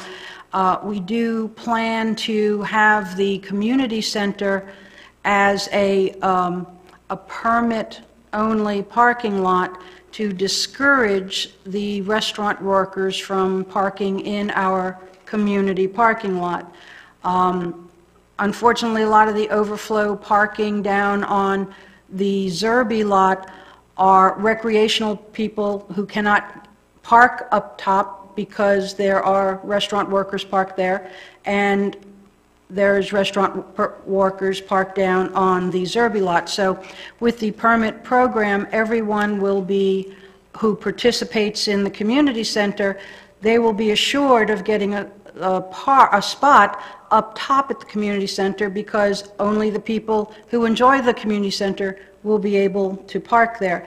If they have to overflow into any other paid parking in the harbor area, their permit will keep them from being ticketed, so they can park in any of the other paid lots, and they will not need to pay to park there. The permit, what's to stop a restaurant worker from getting a permit? And Right. So, number one, we've taken great pains to make sure that the permit cannot be duplicated. And also, they have to be a paid participant for the community center. They have to belong to one of the programs. So that's the only way that they would be able to park there. All right, Chair recognizes Mr. Destin. Thank you, Mayor. So the city of Destin created this problem. We've created this traffic issue with permitting buildings that were too big with not enough adequate parking. We need to find relief for this area. I'm down there all summer long, and I understand desperately. Nobody wants to see more parking spaces down there than me, but I'm never going to support the one-waying of Seibert. Unfortunately, I know exactly what's going to occur. Yes, we'll build more parking, but the problem is everybody has the Waze app, everybody has Google now. What happens in the middle of the summer every single day is everybody tries to skip around and use Seibert and or Calhoun to get to the edge of 98 to be able to take a right. They're avoiding the Stallman exchange at the Whataburger. If we one lane that section of Seibert, we're going to send everybody who's trying to get over to the tattoo parlor to head west on 98, we're going to send them all down to Calhoun. And as it stands right now, every afternoon from about 4:30 till 6, we already have Seibert and Calhoun backing up past Dewey's and going almost to where we're going to create the Captain Leonard Destin Park. If we one-way Seibert, we're going to take that chunk of that and stick it onto the end. We're going to be completely into the neighborhoods. That's what the effect's going to be. So I can't support that portion of it yet. My feeling on this is let's fast track as much as we can responsibly the creation of our lot that is adjacent to the graveyard, and we need to reach out to our community stakeholders to get that thing done as quickly as possible, because I know that Billy Martin and others have pledged monetary support, and we need to get those spaces built up as quickly as we can. So in that regard, I'm going to make a motion. My motion is to instruct the city manager and staff to reach out to Mr. Martin and to any other interested stakeholders to be able to move forward and let's figure out a public-private partnership to get that parking lot created as quickly as possible. Do we have a second? I'll second that, Mayor. We have a second, Mr. Braden. I have some people here in line for further discussion. I guess we can continue that discussion under that motion. Next up will be Ms. Ramswell. Well, I was all for it until I heard Mr. Parker Destin's theory on that. Tell me that it looks like behind McGuire's, obviously that's that parking lot that we're talking about. Is this something that has been discussed with Mr. Martin at any point about trying to do some sort of parking structure or something of that sort? Are you talking about the triangle piece? Yes, yes. David, has anybody? No, nothing has been discussed with the city and Mr. Martin regarding improving that lot for his employees. But is that solely owned by Mr. Martin, or does the city own part of that as well? No. The city doesn't own We the don't triangle. own any part of that? No. What sections does the city own over, that we can see in this imagery? The one square parking lot and the rectangle parking lot, which is actually a vacant parcel adjacent to the cemetery. And obviously, we have the community center, and we control the right-of-way within Seibert Avenue. Okay. I'm going to withhold further comment. I did have a question, and it's lost me for now, but All thank right. you. Thank you, Mr. Ram, as well. Mr. Mr. Marler, sorry. Okay, first, and I might be wrong about it, but if I recall correctly, the shopping center that is where McGuire's is actually was part of the 99-year lease with the Kelly Trust with Mr. Boss, and then it was subleased to the McGuire's restaurant group, which is what uses the triangle at the bottom. And originally, as part of the, and like I said, I may be wrong, originally as part of the development order for Emerald Grand, and the fact that we would possibly build a parking garage there later, because I will say that Mr. Destin is right about we've created part of the problem, but it wasn't just the restaurants. We created the problem by building the boardwalk. And I also recall that we did not necessarily promise, but we promised, we agreed to work with everyone to try to get a parking garage down there. And originally, I believe that triangle was to be included as part of the development order if we were to build a parking garage down there, that Mr. Boss was going to possibly allow us to have it as part of the partnership. Now, like I said, that was way back in the 2007, 2008 time, so I can't really say for sure if that's still in effect. We'd have to go back and look, but that is another possibility. The only other thing is for some reason I'm adamant about having parking garages, but I'm not adamant about having the paid parking the way it is, because I just feel that it's just not the right thing to do in some cases. The only other situation would be, and I would expand on the permitting.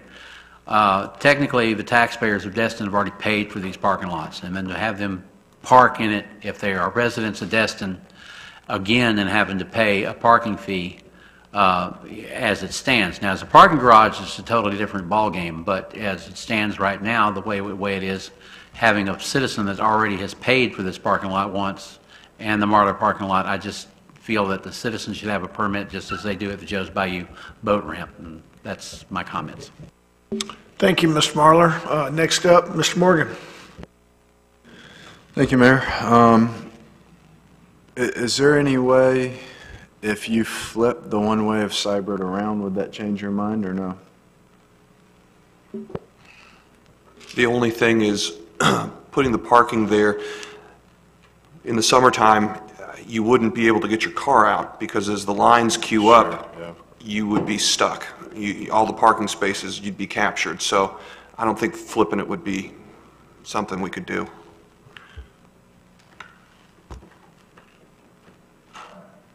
We're in such desperate need of parking in that part of town. I'm not totally ready to throw that idea out yet, though I totally understand what you're saying. My one concern, and I've been speaking with Mr.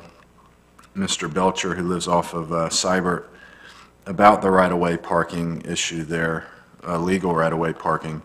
And the concern I voiced at last meeting was, as we charge for parking in the Seibert lots behind the community center, the right-of-way problem is going to be exacerbated for people like Mr. Belcher.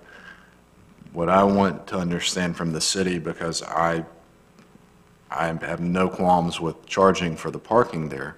What I want to make sure is that we're going to actively enforce the illegal right-of-way parking that's been affecting folks like Mr. Belcher. May I respond, Mayor? Okay. Yes, go ahead, Chris. Okay, so, yes, sir, we've taken that into consideration. I have met with the Community Development Director, and her code enforcement staff is creating a flex schedule where they will be able to enforce parking Thursday evenings, Friday evenings, all day Saturday, until 9 o'clock at night on Thursday, Friday, and Saturday when we have a lot of the excess. We've taken the liberty of installing some no parking signs to residents who have requested it, Mr. Belcher being one of them. And the code enforcement officers will routinely run that road during the weekdays, and then Thursday night, Friday night, all day Saturday and Saturday night, they will also be ticketing folks who illegally park. And I have invited Mr. Belcher, and I will invite any other resident, that if you have people illegally parking in front of your house and you have a legal no parking sign, to please contact us immediately, and then we will go ahead and send a code officer out there. And they'll write tickets? And they will write tickets, sir. This, and if I just may add one other thing, Saturday, which was St. Patty's Day, I do have to apologize. We had a communication breakdown with the scheduling, so we had a code enforcement officer there until early afternoon, but then we did not have the evening code enforcement officer, and that will never happen again. We will make sure that we do have code enforcement officers ticketing in the evenings on the weekend. Thank you. And I'm all for Parker's idea about the unimproved area, that entering in a public-private partnership, but I do not believe it's the city's job to subsidize businesses that have not provided enough parking for their employees, especially when our budget is as deficient as it is in areas such as parking improvements. You know, there are business owners who've gone through great lengths to provide parking for their employees. My family's one of them. Alan Laird has. The Destin family, they've got property north of the highway where they park people. And, you know, for folks like McGuire's that are causing this problem, there is a parcel of land for sale between our lot and the lot that we're looking at improving. And I'm sure the sellers of that property would be willing to talk to them about solving the problem their business faces. But I don't believe it's the city government's problem to bail them out of a parking problem they've created for themselves. We permitted in Margaritaville and Harry T's with something like 10 and 12 parking spots respectively. Now, how do these people not realize that's going to create a problem? These are big, smart property developers. You know, how did they not realize that this was going to be an issue when you permit a big restaurant with 12 parking spots? Of course it is. And I'm not going to let them lean back on the city government to subsidize their deficiency of parking. Hey, I have parking problems at my restaurant, but I don't have a city lot to lean on to you know, solve my woes. So that's why I support this. I'm amenable to hearing about the public-private partnership with Mr. Martin, but in the meantime, I would advise him that there is property available for sale. And like many other business owners in the city of Destin, we purchased our own property to park our employees. All right, the chair recognizes Mr. Braden. Thank you, Mayor. I agree with Mr. Morgan 100% on that. And he was correct. Harry T's is only required to have 12.5 parking places. And that's probably all they have. Other concern I have is when that crosstown connector comes in, it's going to dump everybody out at that Whataburger, and they're going to be looking for another place to go. And if we start shutting these streets off with just one way, we're really going to have a problem. That's all I have, Mayor. Thank you. Thank you, Mr. Braden. Ray, could you or Mr. Destin, would you like to restate your motion? And we had a second. Go ahead.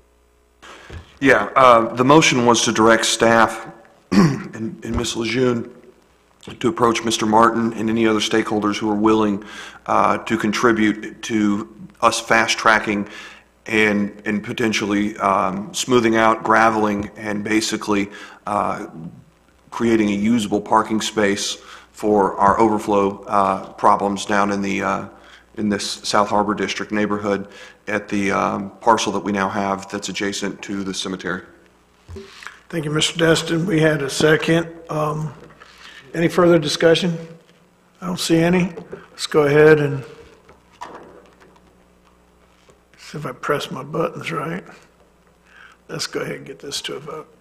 Does this do away with the... Go ahead. No. That was not included in the motion. No, there's no mention of that.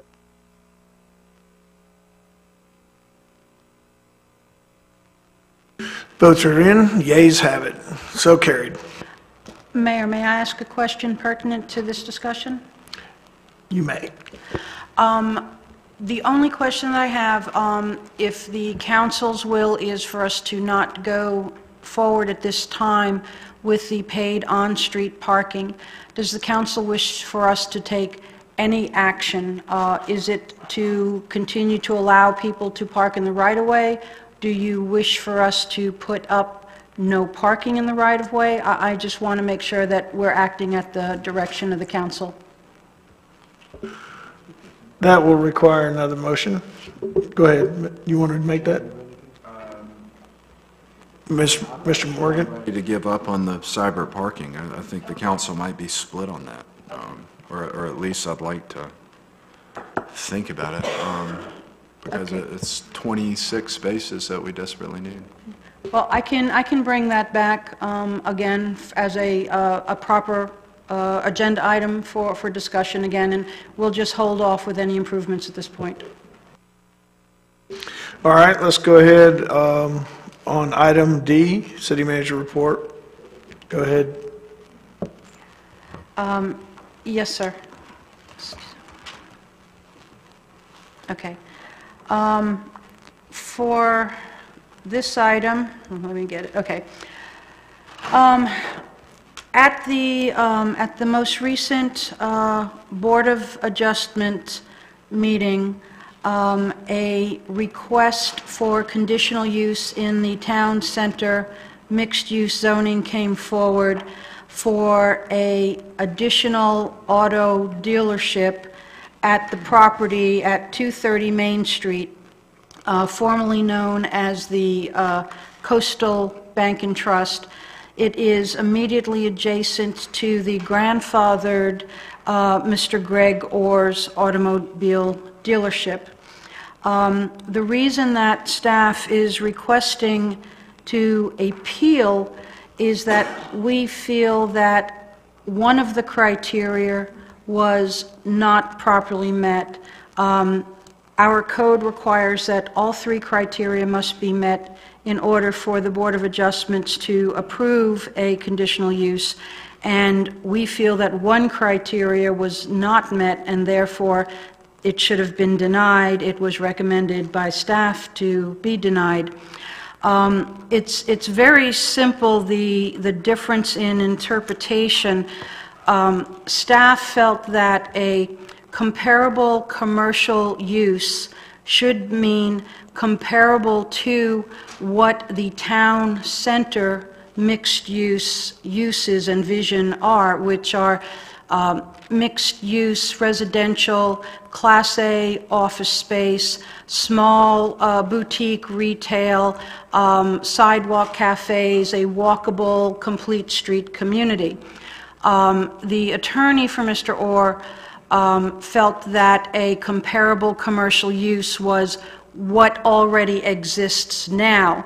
So looking at it from that point of view, we have a storage unit, and we have the auto shop, and we have an existing auto dealership, and currently that is what we have. But the intent of a CRA is to take what's there and change it to make it the future vision that has been established through a lot of vetting and community meetings, and the CRA Town Center plan is for mixed use, and we felt that a additional car dealership lot is not compatible to a future commercial use in the town center. So we're not asking for the council to opine on that.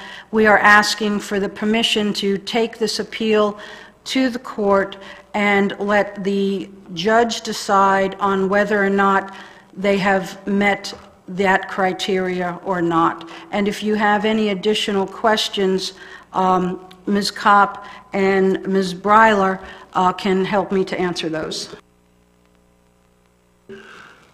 Thank you, Carice. So basically, we need a motion to either allow the city manager and staff to appeal this Board of Adjustments ruling or not. So can I have a motion to that effect? I'll make the motion. It is hereby moved that the city land use attorney commence a writ of certiorari appeal of Board of Adjustment decision in case number 18-12-CU. Do I have a second? I'll second it, and the reason I didn't make the motion because I couldn't pronounce that word, whatever that is. I'm not sure that I did, but... Certiorari. It's illegal. Certiorari. Thank you, Mr. Parker. Okay, so we got a motion and a second, and I have a few people here that would like to discuss this. First up will be Mr. Oberder. Mr. Skip, you have the floor, sir.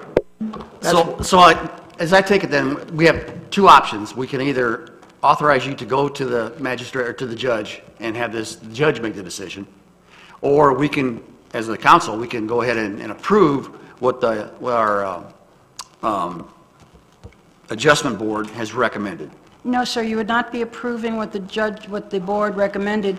You would just be either denying me the ability to appeal it or giving me permission to appeal it. And so what happens if we deny you the ability to do that? Then the decision will stand. The decision of the adjustment board. Okay, so my only concern is that, as I understand it anyway, that building has been vacant for 8 years, and nothing has gone in there.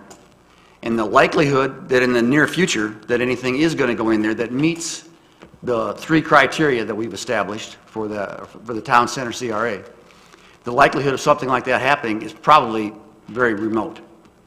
So personally, I would rather see a high-end car dealership such as or automotive in that building. They're going to fix it up, they're going to paint it up, they're going to clean it up, they're going to fix the landscaping, they're going to re-landscape and do everything, make it look just like the rest of their dealerships look like, which are very nice dealerships. Everybody that's been down there and looked at that probably knows that I think they will do a good job. So personally, I would rather see that go in there, and so that's just my, and so if this goes forward for a motion with a second and we vote on it, I'm going to vote no on it. Real quick, Mayor, if you don't mind. Also, Kim's contract and my contract require that we bring any civil matter before we actually file it, and she'll have to file it with the circuit court, and that's actually the main reason this is before you today, because you're authorizing her to file something in the circuit court. So that's really the reason y'all are hearing about this today. Mr. Destin, you're next. Thanks, Mayor. No, Skip, I can't improve on what Skip said. I concur with him. I wouldn't be supporting this. Mr. Marler, you have the floor. All right, thank you, Mayor. Okay, as I understand, as having served on the BOA in the middle of terms, the BOA's decision is usually made, and the council actually can't really overrule it unless we do exactly what the city manager is asking. And I do recall, as myself and Mr. Dixon were called to testify on behalf of another business there that had been doing actual car sales previous to us being a city.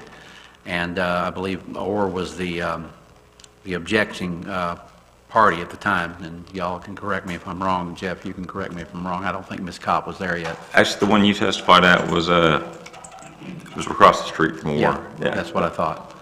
Okay. I'm kind of mixed on it because, I mean, basically all we're giving the city manager is the chance to go before a judge, and the judge can decide either way, for or against them. So I'm just going to have to flip a coin when it's my turn. Floor recognizes Mr. Braden. Thank you, Mayor. What comes to mind is, 4 years ago, a parking garage wasn't even on the horizon, just out of the question, couldn't afford it, didn't know where we'd ever get the money for it. I mean, it was looking 20 years down the road, and now all of a sudden we're talking about a parking garage. 3 or 4 years later, by our paid parking and having a private, organization come in. My only concern is we have, is it 32 acres in the town center that's where the old theater used to be? Roughly 32 acres, and that's part of the town center. Now, if we just continue to surround that property with car lots and tattoo parlors, there's really going to be tough for them to want to develop that 32 acres and turn it into something. So, I mean, that's just my thoughts. That I know that people think that the town center is what it is, and it'll always be that, but. I mean, if we just continue down that same road, then no, we'll never get where we want to be, just like the parking garage.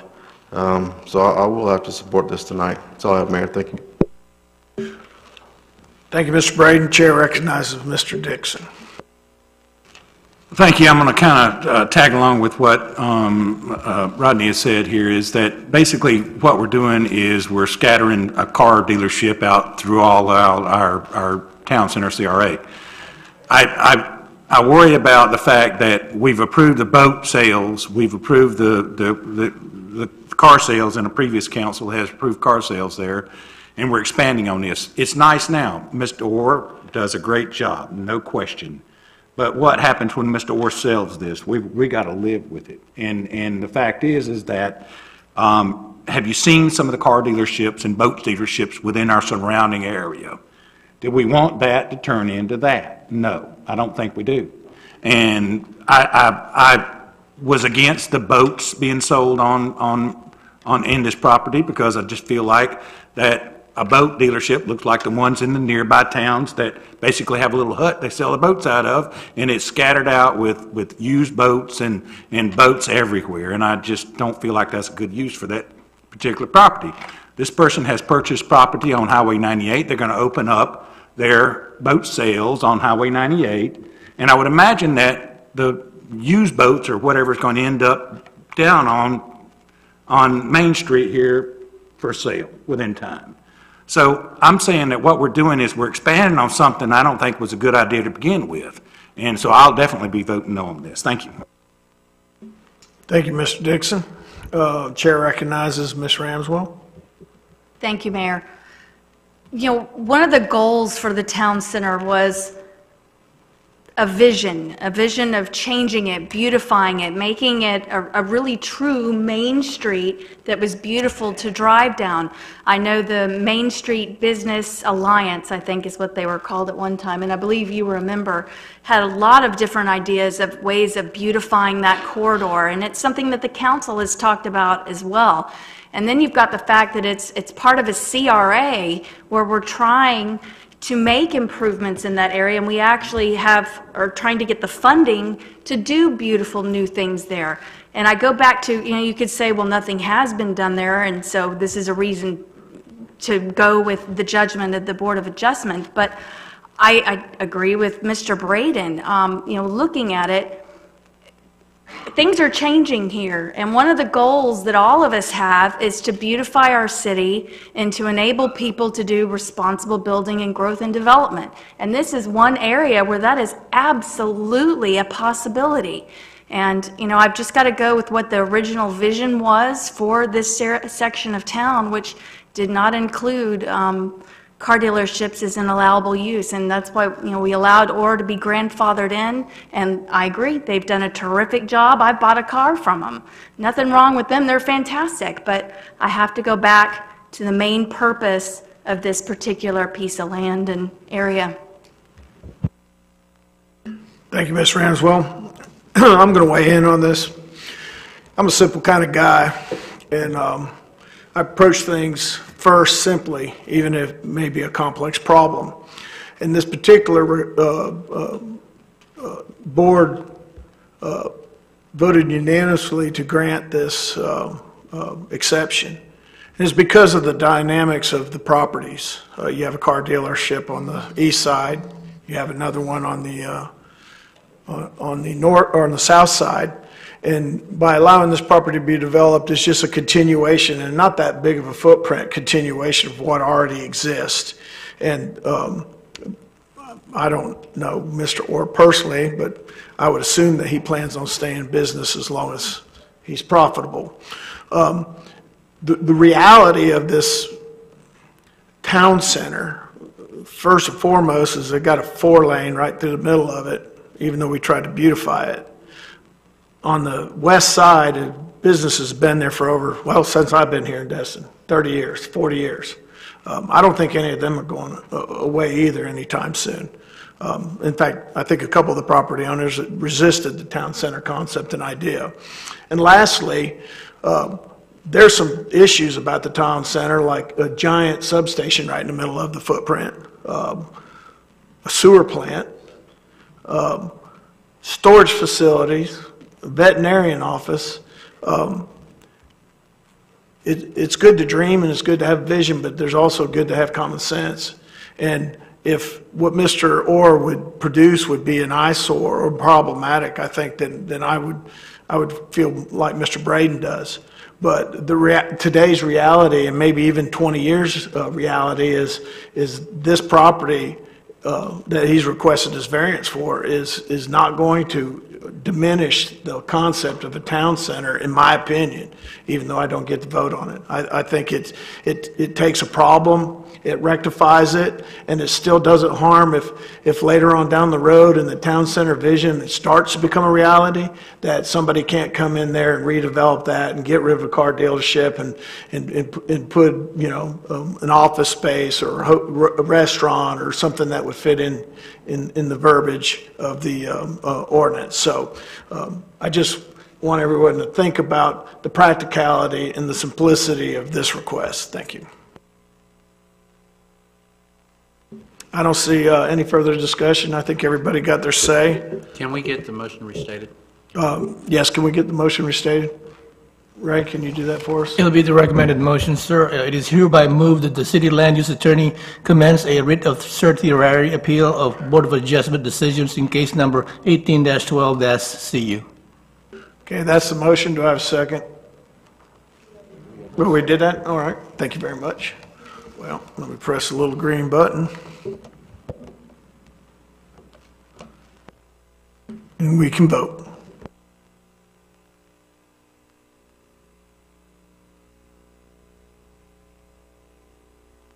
Ayes have it by a 4-3 vote. So moved. I'd like to make a motion that we take a recess of 5 minutes. And we'll try to get started in 5 minutes. Thank you for your patience. Everybody take a quick break.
Please, we'll get this show on the road.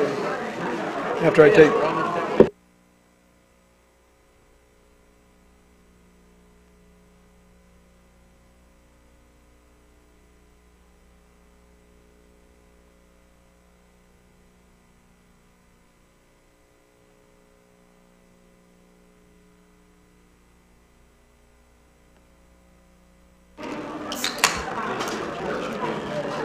Everybody take a quick seat, please.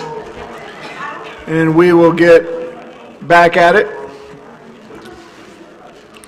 It's 8:15, and let's press on so we can all go home and eat a late meal, which won't be good for our midlines.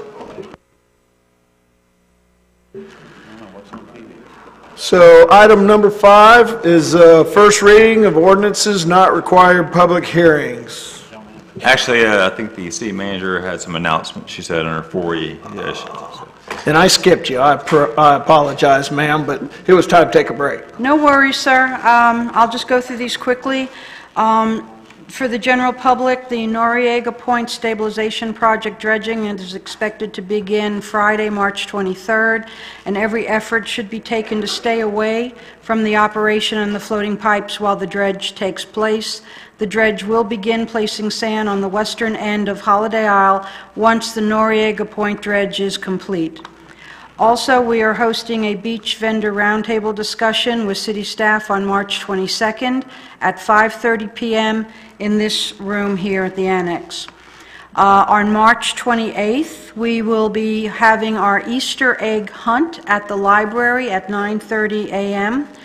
And then on March 31st, we will also have another egg hunt at Morgan Sports Center at 9 a.m. And last but not least, the FDOT project on 98, there is a traffic shift planned for US 98, and the traffic shift will be to the south lanes beginning the week of Monday, March 26th. And for more information of any of these items, please visit the city's website at www.cityofdestin.com. Thank you. That's all.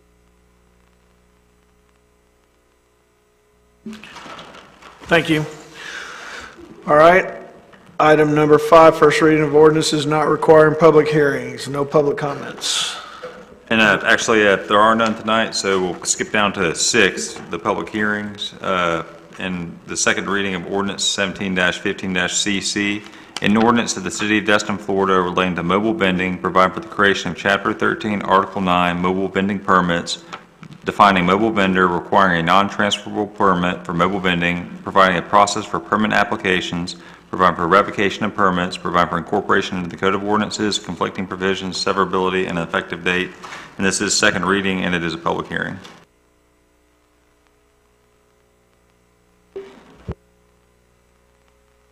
Do we have a motion to vote on this, Jeff? I believe in the past, Carice would introduce it, but I think we discussed maybe changing the format up. So I think the staff typically will introduce a little bit of it and give a little overview if you will indulge them. So. No, go right ahead.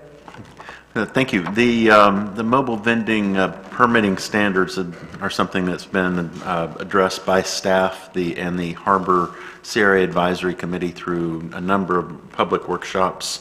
And over a period of time, we've basically come down to 2 ordinances that we separated to make changes to the Code of Ordinances and also to the Land Development Code to accommodate the recommended changes in the ordinance. It's gone before the CRA Board, the LPA.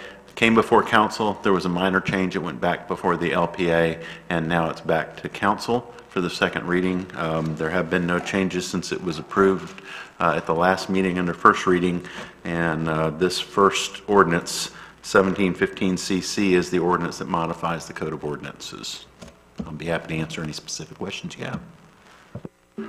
Mr. Morgan? I was going to make the motion, but do we need to open this up to public hearing? You can make the motion, then open. Okay, got it. I move that City Council approve ordinance 17-15-CC on second reading. Second. And we have a second by Mr. Dixon.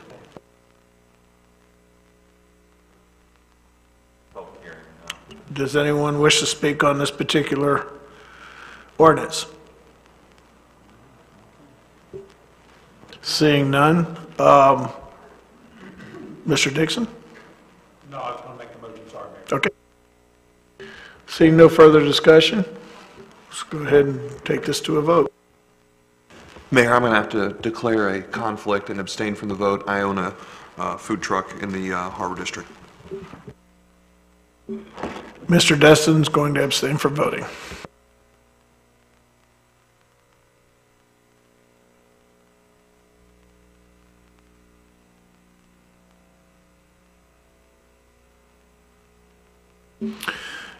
We have 6 yes, 1 abstain. So moved. And, the next ordinance is ordinance number 17-16-LC, an ordinance of the City of Destin, Florida, relating to mobile vendors, creating section 7.21.00, regulating mobile vendors, establishing zoning and locational requirements, regulating parking, maintenance, displays, and signage for mobile vendors, providing for additional regulations and prohibitions for mobile vendors, providing for enforcement, providing for incorporation into the Land Development Code, conflicting provisions, severability, and effective date. And this is second reading. It's a public hearing, and I believe Mr. Schmidt can give an introduction. This ordinance is actually the sister ordinance of the one you just passed, and it went through the same process. It modifies the Land Development Code basically by setting out what zoning districts the mobile vendors can operate in. So if you have any other specific questions, I'd be happy to answer those. Chair recognizes Mr. Braden. Thank you, Mayor. I'll make the motion, move the City Council approve ordinance 17-16-LC on second reading. Second. Second by Ms. Ramswell. Anybody in the audience would like to weigh in? Discussion? Seeing none, any further discussion from the council? Let's go ahead and take this to a vote. Mayor, again, I have to abstain on the grounds that I own a food truck in the Harbor District. So recognized.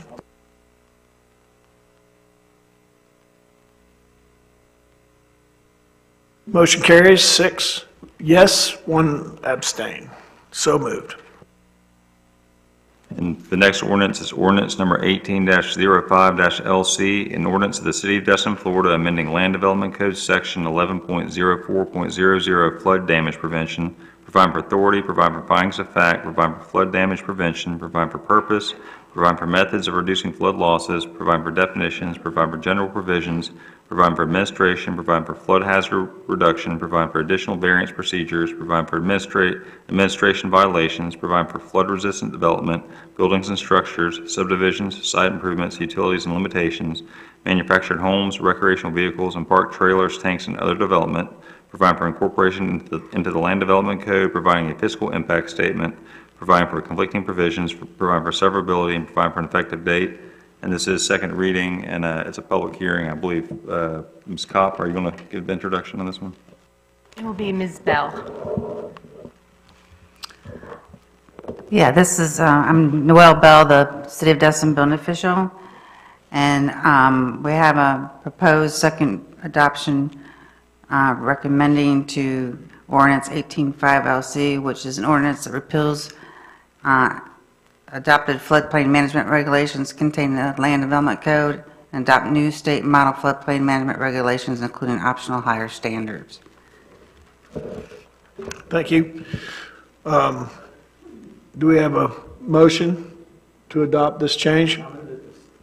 I move that the City Council approve ordinance 1805 LC on second reading for final adoption and direct staff to forward to the Municipal Code Corporation for incorporation into the Land Development Code. And we have a second from Mr. Morgan. Anyone in the public would like to speak on this? Seeing none, any further discussion from the council? Seeing none, we'll go ahead and take this to a vote.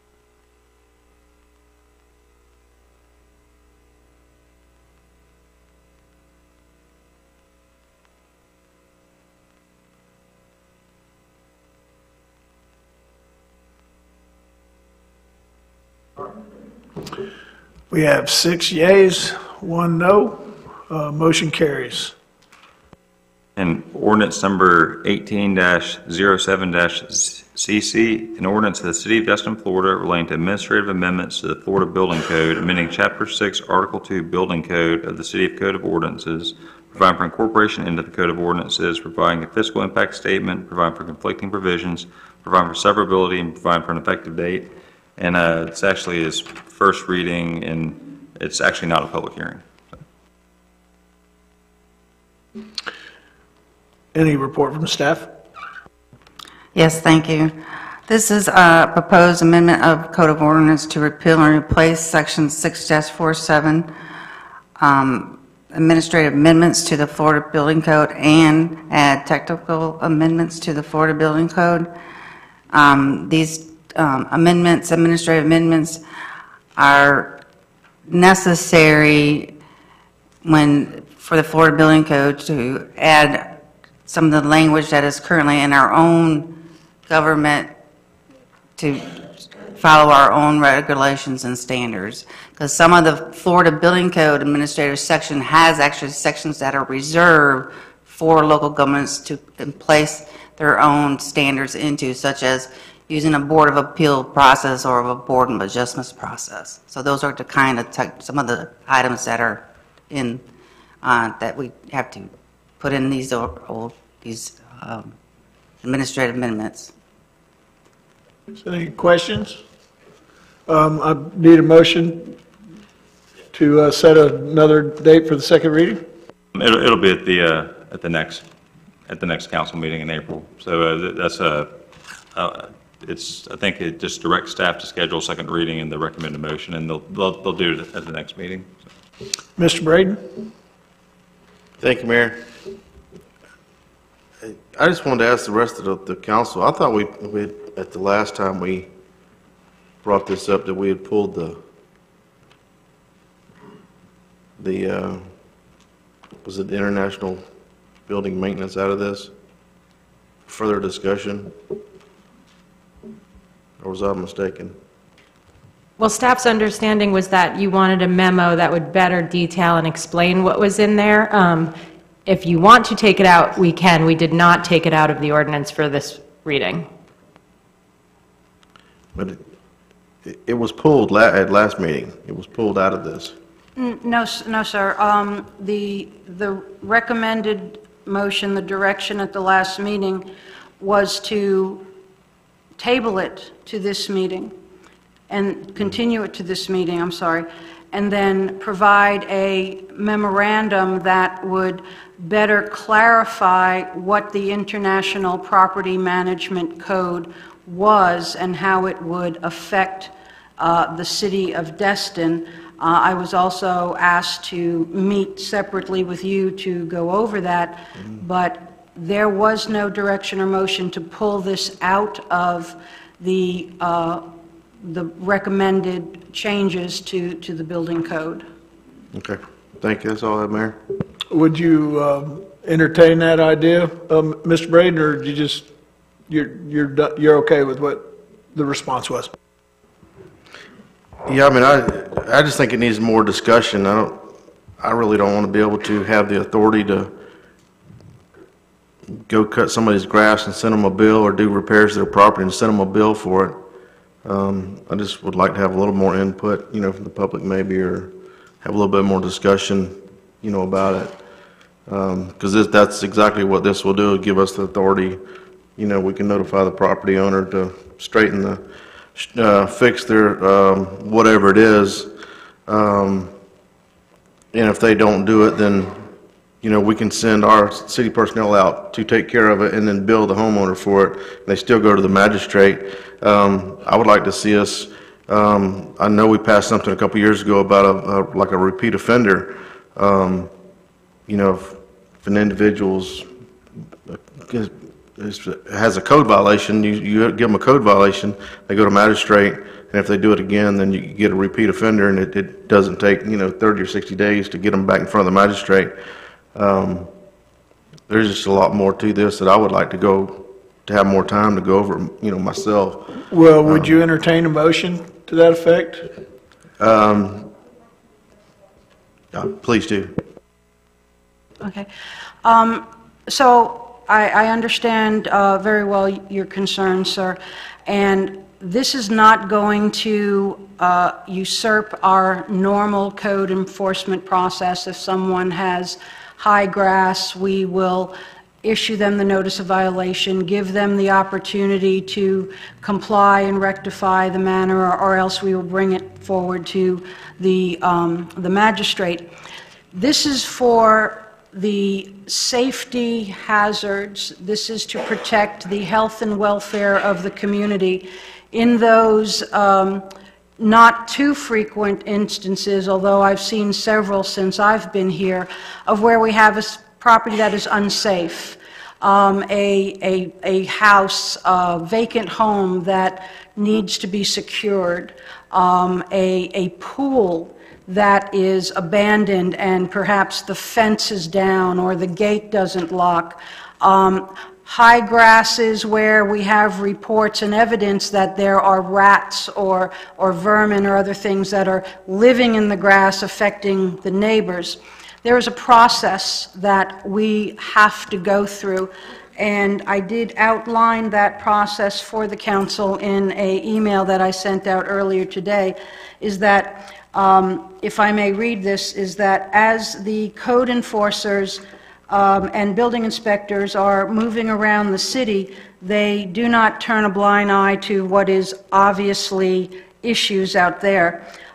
We also follow up on complaints. So if there is something that they notice that is a danger or a safety, the first thing we're going to do is we're going to contact that property owner, and we're going to ask them to rectify that immediately because of the issues, and we can put a notice of violation on them as well.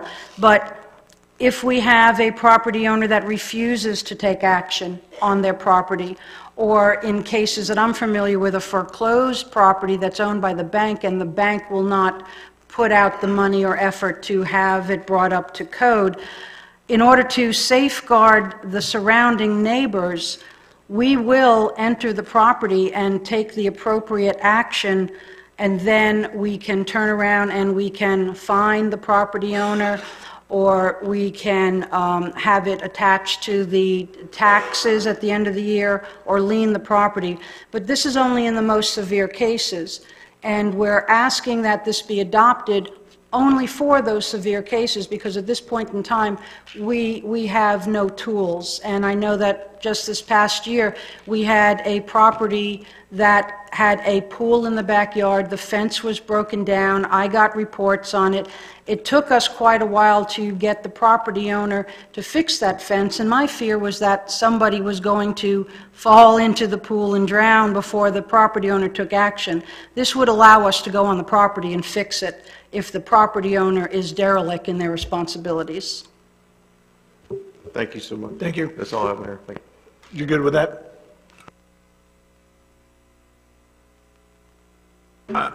No. Sure.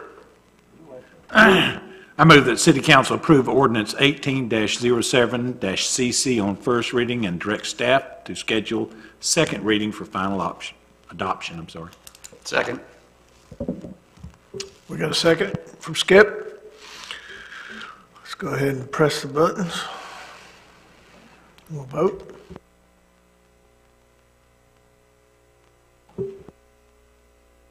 Press button, team.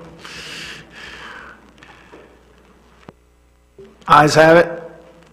So moved.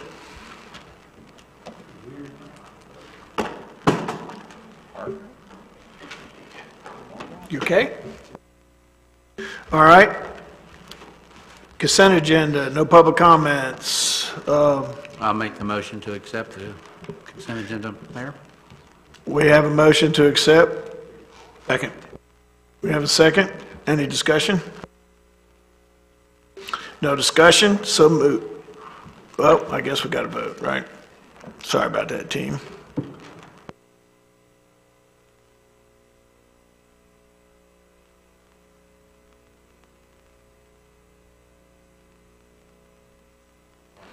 Unanimous, ayes have it. So moved. All right, item number 8 on the agenda, comments, presentations from mayor, council, land use attorney, city attorney, no public comments. We will start at the far end, which doesn't mean it's the bad end. Mr. Councilman Braden, would you like to share any thoughts or ideas with us tonight? Thank you, Mayor. First, congratulations to yourself, Mayor.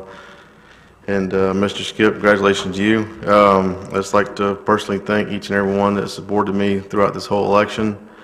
There's a lot I could say about the ones that didn't, but I'm going to keep on the high road.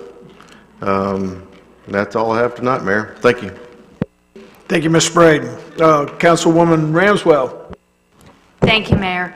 I echo Councilman Braden's sentiments. Thank you all so much for supporting me in my reelection attempt, and it's just a pleasure to be back, and I'll continue to serve to the absolute best of my ability.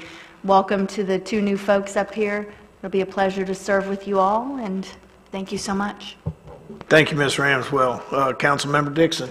Yeah, I'm going to take just a minute, Mayor, if I could. Congratulations first to everybody that got elected and reelected, and I just wanted to say how nasty this last campaign was. I be honest with you, for the first time in my life, I was embarrassed to call myself a Destinite. I received about 20-something, and I got them here, and I saved them all because they're junk.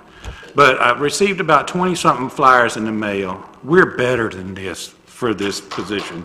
In my opinion, this was true madness. It got way out of hand. It got very personal. And as somebody that's kind of been through that before on a much smaller scale than what these people have been through it, I can relate. I just feel terrible for us. I hope that just like the reverends got us together to basically kind of come together and heal a little bit, I hope that's what we can do as a city. I will tell you that I had a lot of, and I wasn't running, but I had some sleepless nights because the way this was dividing our city. And I just could not get over the fact that what have we come to? And I just know that we're better than this, and I hope it doesn't happen again. And for the people that were out there pushing this stuff forward and everything else, it didn't work. Thank you. That's all I got to say. Thank you, Mr. Dixon. The new guy on the block, Mr. Skip. Okay, so I think this is where I get to thank everybody, the 1,780 people that voted for me. I thought all 1,780 of them would be here tonight, but apparently they're not. But I certainly want to thank them for voting for me. You know, but as most of you may know, that if you've been around here for more than a few years, you know that this is the 3rd time I've tried to get on the city council. I ran in 2014, I ran in 2016, and now I ran in 2018. So, I mean, I really, really, really wanted to be on this council. Okay, so I think it was Winston Churchill that said, never, never, never, never, never give up. So I didn't, and it worked. So I'm very thankful for the people that did vote for me. I agree with Tuffy. This was the ugliest campaign that I've ever seen. There was no reason for it. I don't know that I didn't get any mud on me or didn't get any rocks thrown at me, but I certainly didn't throw any mud and I didn't throw any rocks, and I hope that I won't ever do anything like that. So I'm hoping that now that the election is passed, that we can all come together as a city, because we all have that 32541 zip code. We're all part of that family. And you know, families have disagreements and families fuss and fight a lot, but when it really comes time to be serious, they all come together. And I think we all need to come together now and help move Destin forward. The other thing that I would say, I'm not sure what the process is for how this works, but I know that we're all going to get appointed to different committees and different things that we're going to be working with outside of just sitting up here on the dais. So I would tell you right now that I'm interested in the TDC. I've been involved with the Chamber of Commerce for a long time, and I also want to see that how the people that we invite to Destin to come here and spend some time with us, I want to know that we're inviting the right demographic of people that come here to Destin to visit us. And I think the TDC does that. And I think that we obviously raise a lot of the bed tax money here in Destin. I want to make sure that we get to use some of that money. I'd also be interested in TPO. One of the things that I campaigned on was that we got to do something with Highway 98. I know we've seen a lot of nice things that they're going to do to 98, but all they're going to do is just fix the 98 that we have. And traffic out there is a nightmare, as you all know. And I get tired of being out there in a parking lot in the middle of summer, so we got to do something to fix that. I think maybe if I could get on the TPO, I could maybe have them help us to fix that problem. And then the other thing that I'd be interested in, obviously, is, as most of you know, I spent 30 years in the United States Air Force. I was very happy to do that. I loved serving in the Air Force, and I'm going to love serving on this council. But so I'm very interested in the military. So I'd be interested in any council or any commission or any committee that we have that has anything to do with the military. And after that, I'll shut up because I know the new mayor wants to keep this meetings as short as possible. For a military guy, you sure volunteered for a lot of things just then. They tell you not to do that. Go ahead, Mr. Marler. Mr. Mayor, could I interrupt? I'm sorry. Do we need to formally put his name on something for all this, or is it? That'll be at the next meeting, Next sir. meeting, thank you. Just don't forget it. I don't think we will. Go ahead, Mr. Marler. Congratulations to all the elected officials that we got here tonight. Glad to have Rodney and Preble back on the board here, and I get to sit between the two new elected guys here for the next 2 years at least. I will say this much about the election. The only thing I can ever recall was TPing somebody's yard and maybe knocking over a mailbox back in the early days. I make this challenge to anybody that runs in 2 years from now, when Mr. Dixon and myself are off, and Mr. Destin and Mr. Morgan may run for re-election. The best way to stop all this is fund your own campaigns. Don't accept any donations from anyone. And because this is a volunteer job, we don't get paid up here, and so it's just amazing how these. Yeah, they didn't tell you that during the orientation. I mean, Parker was supposed to tell you. I guess he forgot to tell you that part. But the upside is that we've got some good people up here. I think we're going to do make some good decisions. We have. Boat Captain Mayor again. We've only had, I believe, one since then, which was Mayor Beard. And of course, you saw the youngest one up here a little while ago talking about pump outs. And so we're all in good company up here, and I'm just glad everybody's now hopefully getting on the same page. That's all I have tonight. Thank you, sir. Mr. Destin. I just wanted to say thanks to everybody who previously served. I'm going to miss Jim. I'm going to miss Scott. I'm looking forward to serving with you, Gary, and with Skip. And I want to welcome back Rodney and Preble. I will be very brief I haven't said anything about the election through the whole time, even though I personally had a lot probably to say. But we've got to stop seeing one another when we have disagreements with just contempt. Skip's right. We all have the 32541 suffix, and we need to remember that we all are a part of a family. We need to see one another as simply cut from the same cloth. We have the goal of a better city as our unifying fabric. We may have diametrically opposed ideas on how to get to that goal, but to see the other side as dignified and worthy of our respect is something we always need to strive for. And I'll leave it at that. Thank you, guys. Thank you, Mr. Destin. Mr. Morgan. Thank you, Mayor. Congratulations to you, to Skip, Rodney, and Preble.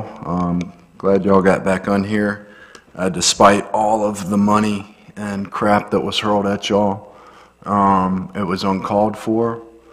The city of Destin should not be ashamed, because I think we rejected that kind of those tactics by re-electing y'all, and I think it spoke to the character of this city. I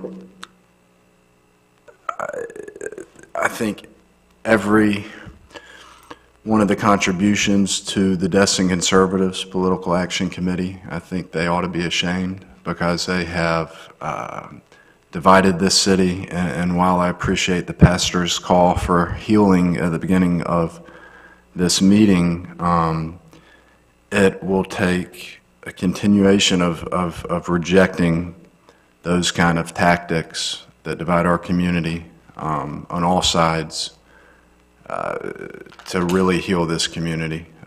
Prayer can't hurt, but it's going to take a rejection of political action committees like that and the tactics that they used against y'all. So proud to serve with all of y'all, and thanks.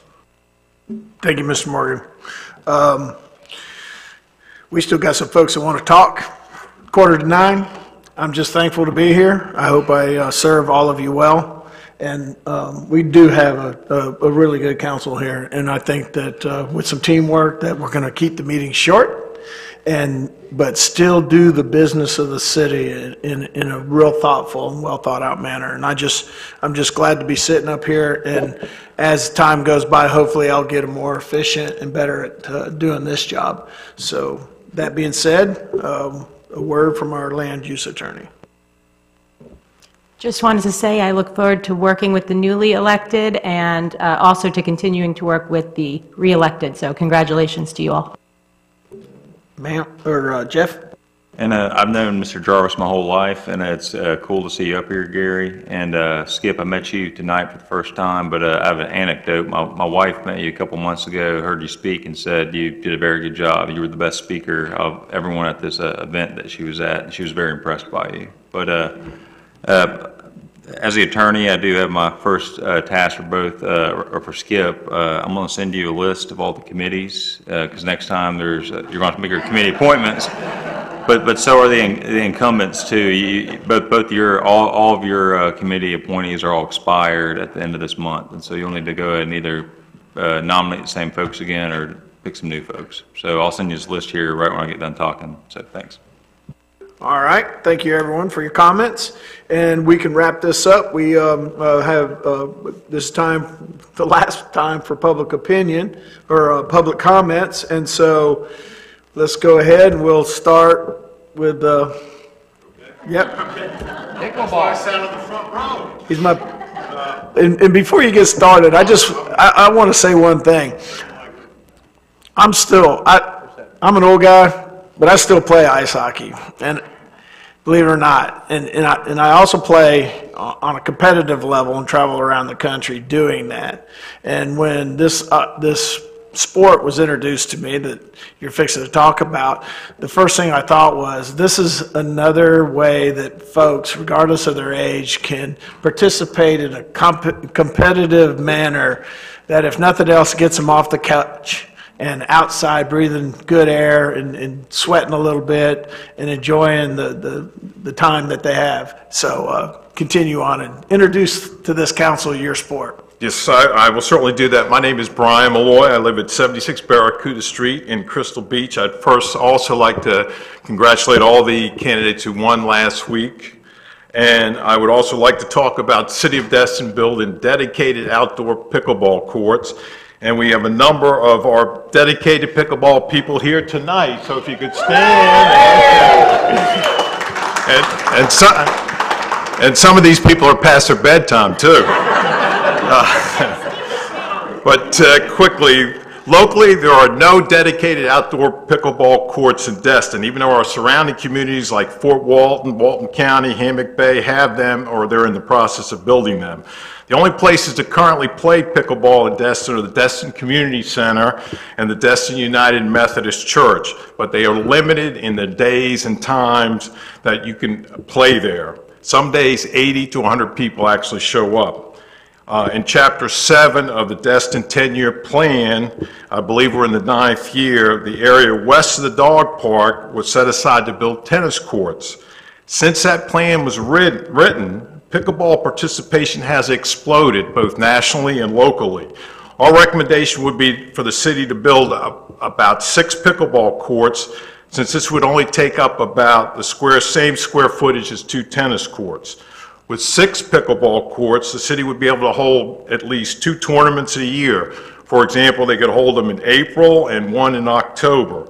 The Department of Recreation could run them since they have some experience in this area. Tournaments are great in promoting tourism, but they're also great for the local players here too. The Methodist Church holds 2 a year, and people as far away as Texas and Virginia participate in these tournaments. The cost of tournaments to players are usually anywhere from $25 to $40, and we could get a number of area businesses could be brought in as sponsors. In the packet, players usually receive a T-shirt. You'd have Destin across the front and the sponsors in the back. And when they get back home, of course, now they're going to be wearing those T-shirts playing pickleball, which once again would promote our city. The courts could also, with 6 courts, you could also have a 3-day workshop in which you'd invite a top pickleball player to Destin. These are very popular, and it is something that both locals and out-of-state people would love to attend. In tourist promotion, the city could also now use the fact we now have 6 state-of-the-art pickleball courts here in Destin. Since it could help in promoting tourism, the city could also possibly get financing from Okaloosa County. We certainly give them enough for our taxes. Maybe funding could also be found in the Tourist Development Council's budget. Speaking of money, and in doing my research, according to Pickleball Central, an 8-court community complex with fencing would cost between $110,000 and $150,000. According to a 2017 pickleball participation report, pickleball currently has almost 3 million people playing, an increase of 12.3% over the previous year. This report does not include our Canadian friends who are here in the audience, all right? But it is very popular also in Canada, and it has been labeled the fastest growing sport among people 55 and older. You see people in their 80s playing this sport. More importantly, these pickleball courts, gotta catch some, all right, Joy. More importantly, these pickleball courts could improve the quality of life for Destin's residents, especially older citizens like myself. It would give people a dedicated place to play pickleball every day. Destin has football fields, soccer fields, softball fields, little league fields, but no dedicated pickleball courts. Playing time could be organized using a free app called Team Reach. That would allow locals and participants and visitors to sign up, and participants would know when other people are playing. It's a very easy app to use and to download. It would be a win-win for the city, since it would help in promoting tourism and give us a place where locals could play pickleball any day of the week. That would be a real plus. And it would be money well spent to improve our community. I would like to finish by saying we believe that the city of Destin needs to catch the pickleball wave and build dedicated outdoor pickleball courts. Thank you for your time.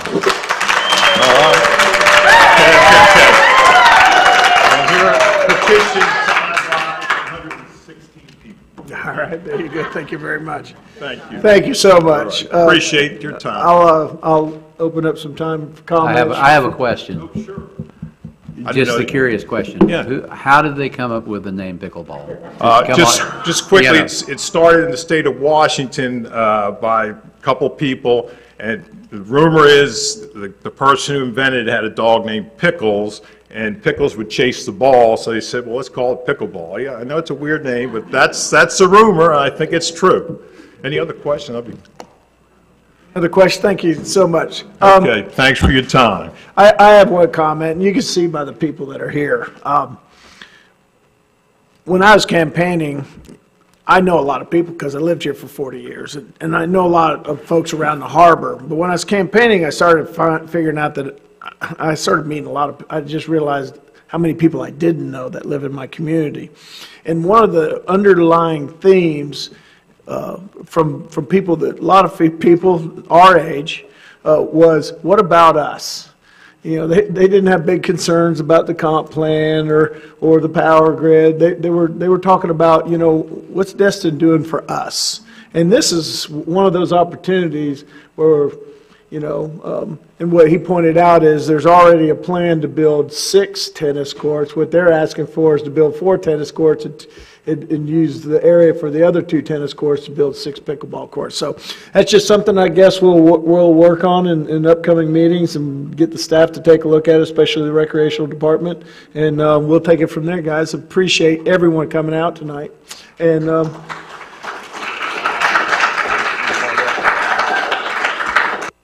Mr. Dixon? Is the tennis courts that were there still on Legion Drive? They are? Are they utilized? They are? Basketball mainly, and they're not in great shape. I mean, that might be an area you could just get rid of the tennis courts and build a nice pickleball facility. Well, that's kind of where I was going with it. And instead of waiting for the other development? if it's already basically paved or whatever it is, I don't know what's on the ground there, but that might be a quicker, cheaper, easier way to get it done without having to design and do out here. I don't know. I just brought it up because, you know, if you say people are playing tennis, though, I didn't even know it was still there, so I haven't heard about a tennis league or anything like that. Do we have a tennis league? Or? If it is the will and desire of the council, I am more than happy to get with staff. We'll start exploring all options, not only looking at the anticipated tennis courts, but what we currently have that could be repurposed, and I'll be happy to bring that back to council for discussion at a near meeting. Something I would be absolutely willing to look at. Thank you for being here tonight. Even the snowbirds. All right. I make a motion that we adjourn. Do I have a second? Meeting adjourned. No, there wasn't.